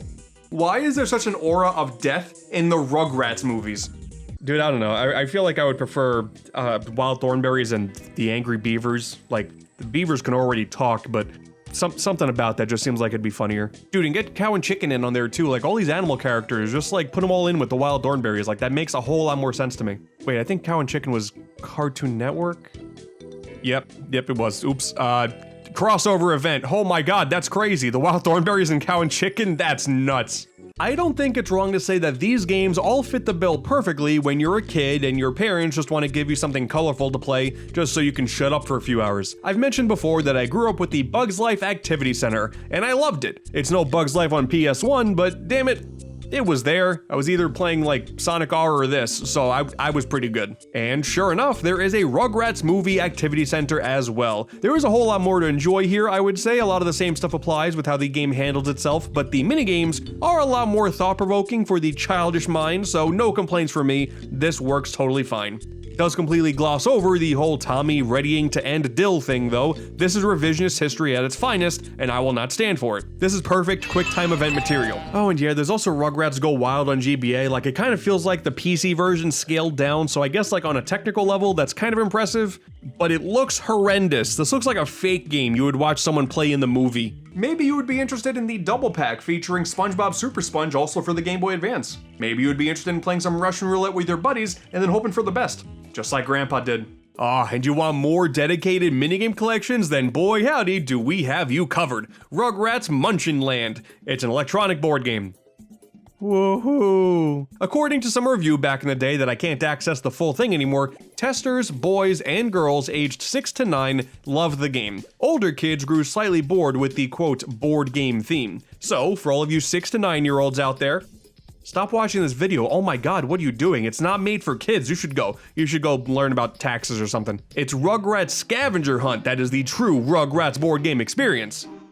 Though it's still not great, but it's on the N64, so easy points. It's not the worst board game experience in the world. Once again, nostalgia plays a big factor in this, but there is definitely no other game where you can play as the babies as Reptars, so look at this nerd. There's only 3 boards to play on. There is a very thinly veiled story, bare bones mechanics, but you know what? The N64 is the party game console. I guess it's fine. What, it's like either this or Iggy's Wrecking Balls? Load up the drinks, we're gonna have a hell of a night. This was all just a big ploy to promote Fortune Street for the Wii. I never get to talk about it, and it's like a really fun way to learn about taxes because it's like a board game, but Mario's there, and there's a tax system. Just go ahead and play Fortune Street. That's a much better use of your time than like any of these. All right, we'll continue. Now, the true gem, the one I neglected to mention during the PS1 games earlier, Rugrats Totally Angelica. If you played those earlier games and watched the cartoon and thought, you know what, these games are fun, this cartoon is cool, but I wish there was more of a spotlight on just Angelica. I want a game where you can just play as Angelica and no one else. No, you didn't. Shut up. Once again, we have another below average minigame collection, but the big kicker with this one is you slowly and I mean incredibly slowly, unlock accessories for Angelica so she can participate in a fashion show. We got cookie catching, we got obnoxious ball rolling, a little bit of tactical espionage action, all the rage on the PS1, and then you put some stuff on Angelica, a bunch of adults, I guess, tell you that you're not pretty enough, and then you grind the minigames out some more for some more random things, and then hope that this time your outfit doesn't enable the crowd to further ruin your self-esteem. What a great message. The minigames in their own little bubble are fine, but this whole structure I'm not a fan of. And then they ported the game to the Game Boy Color, and it's basically the same thing. Again, you don't often see the same game back then roughly translate to the console and handheld this similarly, so kudos. It's still not good though. I don't like these eyes. I don't like these eyes staring back at me. But then we have Totally Angelica Boredom Buster on the PC. Bro, you ain't busting any boredom, you kidding me? Rugrats, I gotta go party. What a what a title. May as well just call this Rugrats. I gotta shit my pants. Oh, look at this tilting baby technology. Oh, baby. Dude, they shoved a whole Mario Kart in this? That's nice. I did say earlier that minigames were the right call for Rugrats video game adventures, but I should have clarified here, good minigames were the right call for Rugrats games, not this. Not this. You see, what made SpongeBob SquarePants video games so interesting from the very beginning was no matter what console it was on, no matter who the developer was, these people really tried to take advantage of the world of Bikini Bottom and the limitations and features that each console provided. So while the batting record for those games certainly wasn't great, like at all, there's like a few good games and a lot of mediocrity, at least there was an effort there, and it's more interesting to talk about. Rugrats on PS1, pretty great for what they need to be, but everything else, just throw it all in F. I can't do this anymore. To end things off, let's take a look at the final Rugrats game that released before Adventures in Gameland completely changed the timeline. Let's take a look at Rugrats Royal Ransom for the GameCube and PS2, and that's it. No Xbox. Sorry, idiots. Phil Spencer? Another L for you, my friend. Anybody else find it crazy that a Rugrats game even exists for this gen of consoles? Like, it's not like it's that crazy unheard of. The franchise was still going strong in 2002, but after so many pixels and low poly 3D models, this level of clarity is fairly unsettling. And yet it still looks better than the 2021 reboot. I will never stop slandering this thing because, God, I keep looking up pictures of Dill from, God, it kills me. Why does he look like that? Ooh, special features. I love me a good special feature. God, it's just a Revenge of the Flying Dutchman trailer. I can't escape. Why is it called special features? This is only one thing in it, and it's a trailer for a garbage game.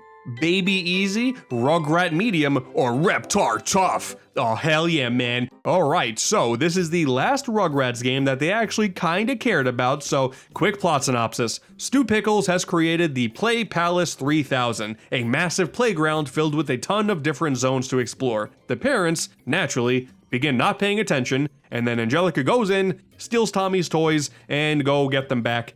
Okay, sure. And it kind of plays like a below average 3D platformer collectathon. All right, you got some variety there, like sledding, boat racing, catching monkeys. But then I was kind of impressed by this pretty large snowland. It's a full-blown collectathon. How cool is that?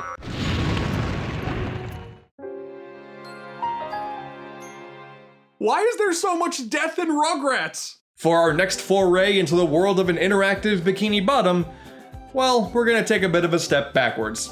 Let's be real here, SpongeBob SquarePants Battle for Bikini Bottom has always been a bit of an anomaly. We have a quality 3D platformer based on a licensed property in an era where collectathon platformers were losing a lot of their appeal. And in recent years, people have accepted more and more that, sure, the franchise has pumped out a ton of video games because it's a successful cartoon, of course it has. But Battle for Bikini Bottom in particular has transcended that. And a lot of that I think is due to the speedrun community. They took that game from obscurity and made it a big deal to where we are today, and that is just really, really cool. So while on paper, giving a SpongeBob game a full-blown remake may seem a bit outlandish, once you consider all of that information, Rehydrated makes perfect sense. During this era, where remaking classics like Crash and Spyro is all the rage, the ingredients are all here for something really special. So, is SpongeBob SquarePants Battle for Bikini Bottom Rehydrated as good as we all anticipated?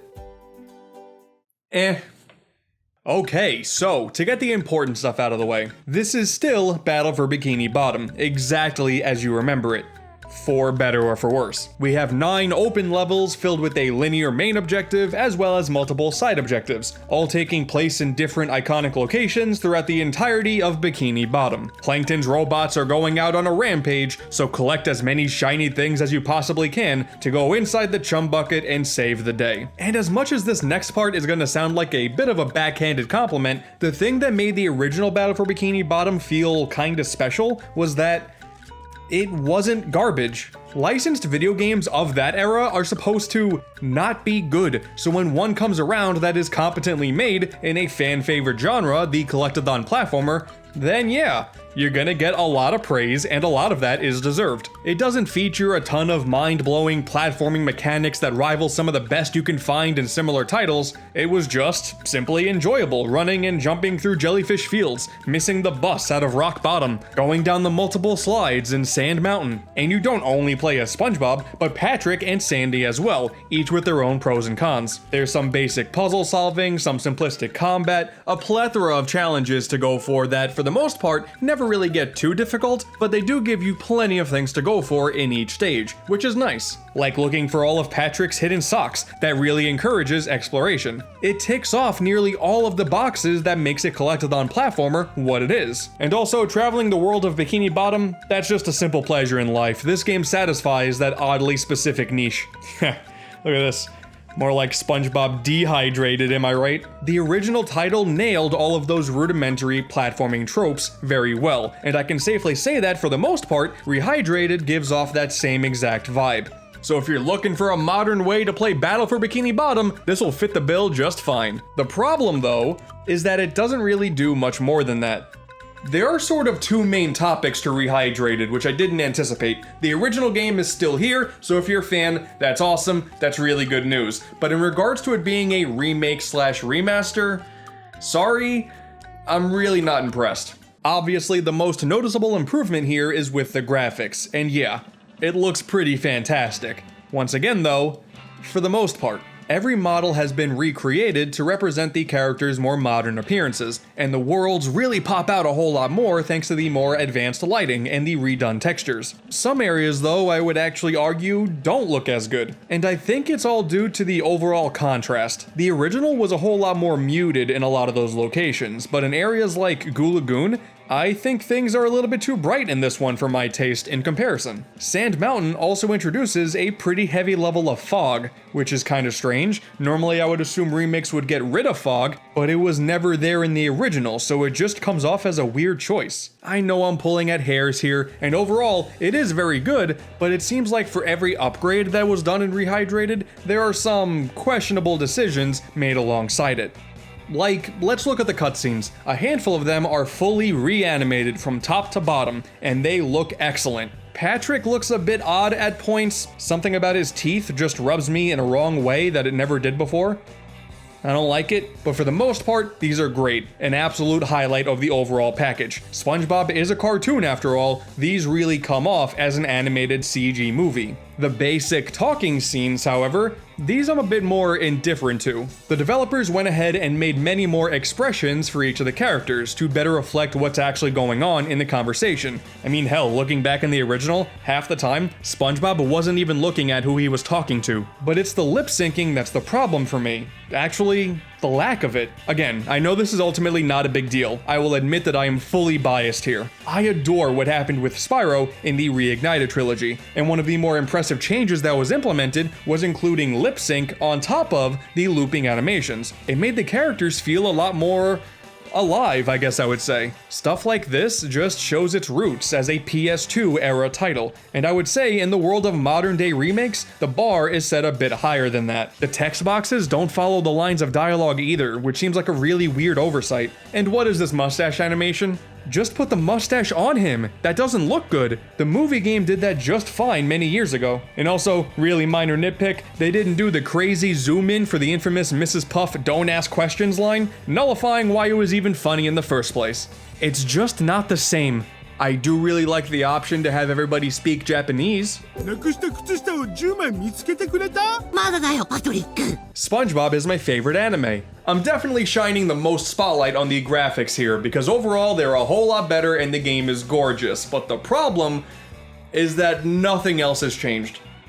The voice acting, sadly, has not been redone. Once again, for the most part, this isn't a major problem, but it does introduce a couple of things I do wish were different. For one, the lack of new recordings kind of placed the cutscene animators in a bit of a corner. Since there's no freedom in how those characters are delivering their lines, every scene comes off like a shot-for-shot recreation, rather than a reimagining, lacking some of the more cartoony spots that were really good in remakes like Crash Bandicoot. This also means that Mermaid Man and Mr. Krabs still have their wildly inaccurate voices. It became sort of a funny joke knowing that the original sounded the way it did, aka, No more Krusty Krab means no more fry cooking for you.